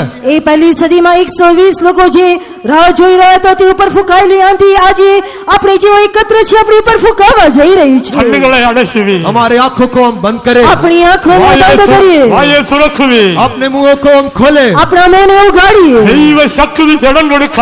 परमेश्वर के सामर्थ्य के लिए हम जगह दे दे. ઈશ્વરના સામર્થ્યને માટે જગ્યા આપીએ. രാത്രിയിൽ ചില നിമിഷങ്ങൾ ഇതാ അതിന്റെ വിശ്രമത്തിന്റെ രാത്രിയാകുന്നു. ये रात को ये थोड़े पल वो तेरे विश्राम के पल होकर बदलने दे. આ રાત્રિની વેળાએ આ થોડી ક્ષણો આપણા માટે વિશ્રામ બનવા દઈએ. വിക്കി പറയുന്ന ദിനങ്ങളാൽ ഞാൻ ഈ ജനത്തോട് സംസാരിക്കും. വിക്കി പറയുന്ന पराए वोटों के साथ मैं इस लोगों से बात करूंगा. વિદેશી ભાષાઓની સાથે હું તેની સાથે વાત કરીશ. ഇതാകുന്നു സ്വസ്ഥത, ഇതാകുന്നു വിശ്രാമമെന്ന് യെശയ്യാ പ്രവചനത്തിൽ നാം വായിക്കുന്നു. यशायाह की नबूवत में हम पढ़ते हैं कि यही विश्राम है, यही चैन है. અને યશાયાના પુસ્તકમાં વાંચીએ છીએ કે આજ વિશ્રામ છે, આજ તાજગી છે. രാത്രി നിങ്ങൾ ആത്മാവിൽ നിറയുന്നുവെങ്കിൽ आज रात को अगर हम आत्मा में भरते हैं तो આજે રાત્રિની વેળાએ જો આપણે આત્મામાં પરિપૂર્ણ થઈશું, ഭാഷകളിൽ ദൈവത്തോട് സംസാരിക്കുന്നുവെങ്കിൽ अन्य भाषाओं में परमेश्वर के साथ हम बात करने से અન્ય ભાષામાં જો આપણે ઈશ્વરની સાથે વાત કરીશું ഇതുവരെയും പ്രാപിച്ചിട്ടില്ലാത്ത ഒരു വിശ്രാമം ഇതാ നിനക്ക് അനുഭവിക്കാൻ കഴിയും. अभी तक प्राप्त नहीं किए ऐसे एक विश्राम को आप निश्चय प्राप्त करोगे. અત્યાર સુધી તમે ન અનુભવેલો હોય એવો વિશ્રામનો અનુભવ કરશો. ഇതാ ശക്തി ഇവിടെ വ്യാപരിച്ചുകൊണ്ടിരിക്കുന്നു. देखो सामर्थ्य इधर काम कर रहा है. જો આ સામર્થ્ય તમારી મધ્યમાં કાર્ય કરી ഇതാ રહ્યું છે. ശക്തി നിന്റെ ഉള്ളിലേക്ക് വന്നുകൊണ്ടിരിക്കുന്നു. देखो वो सामर्थ्य तेरे भीतर उतर रहा है. જો આ પરાક્રમ તમારી અંદર ઉતરી ആ આવ્યું છે. ശക്തി നിന്റെ ജീവിതത്തിൽ ഒരു പുതിയ പ്രവൃത്തിയെ ചെയ്തുകൊണ്ടിരിക്കുന്നു. देख वो सामर्थ्य तेरे जीवन में एक नए काम को कर रहा है. અને તે જ સામર્થ્ય તમારા જીવનમાં નવું કામ કરી રહ્યું છે. അന്യമായ ശക്തികളും ഇതാ ഓടിപ്പോകുന്നു. सारे पराये ताकत वो भाग जाती है. દરેક અન્ય સામર્થ્ય નાસી રહ્યું છે. ലോകത്തിന്റെ ശക്തികൾ അഴിഞ്ഞു പോകുന്നു. बीमारी की सामर्थ्य वो भाग जाती है. માનવીની સામર્થ્ય નાશ પામી રહી છે. നിന്നെ കെട്ടിയിരിക്കുന്ന ബന്ധനങ്ങൾ ഇതാ അഴിഞ്ഞു വീഴുന്നു. मुझे बांधे हुए सारे बंधन वो खुल जाते हैं. તને બાંધેલા દરેક બંધનો ખુલી રહ્યા છે. മന്ത്രവാദത്തിന്റെ കെട്ടുകൾ ആവിധാന ദോഷങ്ങൾ ഇതാ നിന്നെ വിട്ട് അകന്നു പോകുന്നു. जादू टोने और पराये बंधन तुझे छोड़कर चले जाते हैं. જાદુ મંત્રની તાકાતો તથા અન્ય બંધન તને છોડીને જઈ ഈ રહ્યા છે. ആത്മാവിന് ഇടം കൊടുക്കാം. परमेश्वर की आत्मा के लिए तू जगह दे दे. ઈશ્વરના આત્માને માટે જગ્યા આપીએ. ദൈവശക്തി ഇടം കൊടുക്കാം. परमेश्वर के सामर्थ्य के लिए जगह दे दे. ઈશ્વરના આત્માને માટે જગ્યા આપીએ. ഇനി അഭിഷേകം ഇറങ്ങുന്നു. देख आग का अभिषेक उतर रहा है. જો અગ્નિ અભિષેક ઉતરી રહ્યો છે. അഭിഷേകം വ്യാപരിക്കുന്നു. अभिषेक कार्य कर रहा है. અભિષેક કાર્ય કરી રહ્યો છે.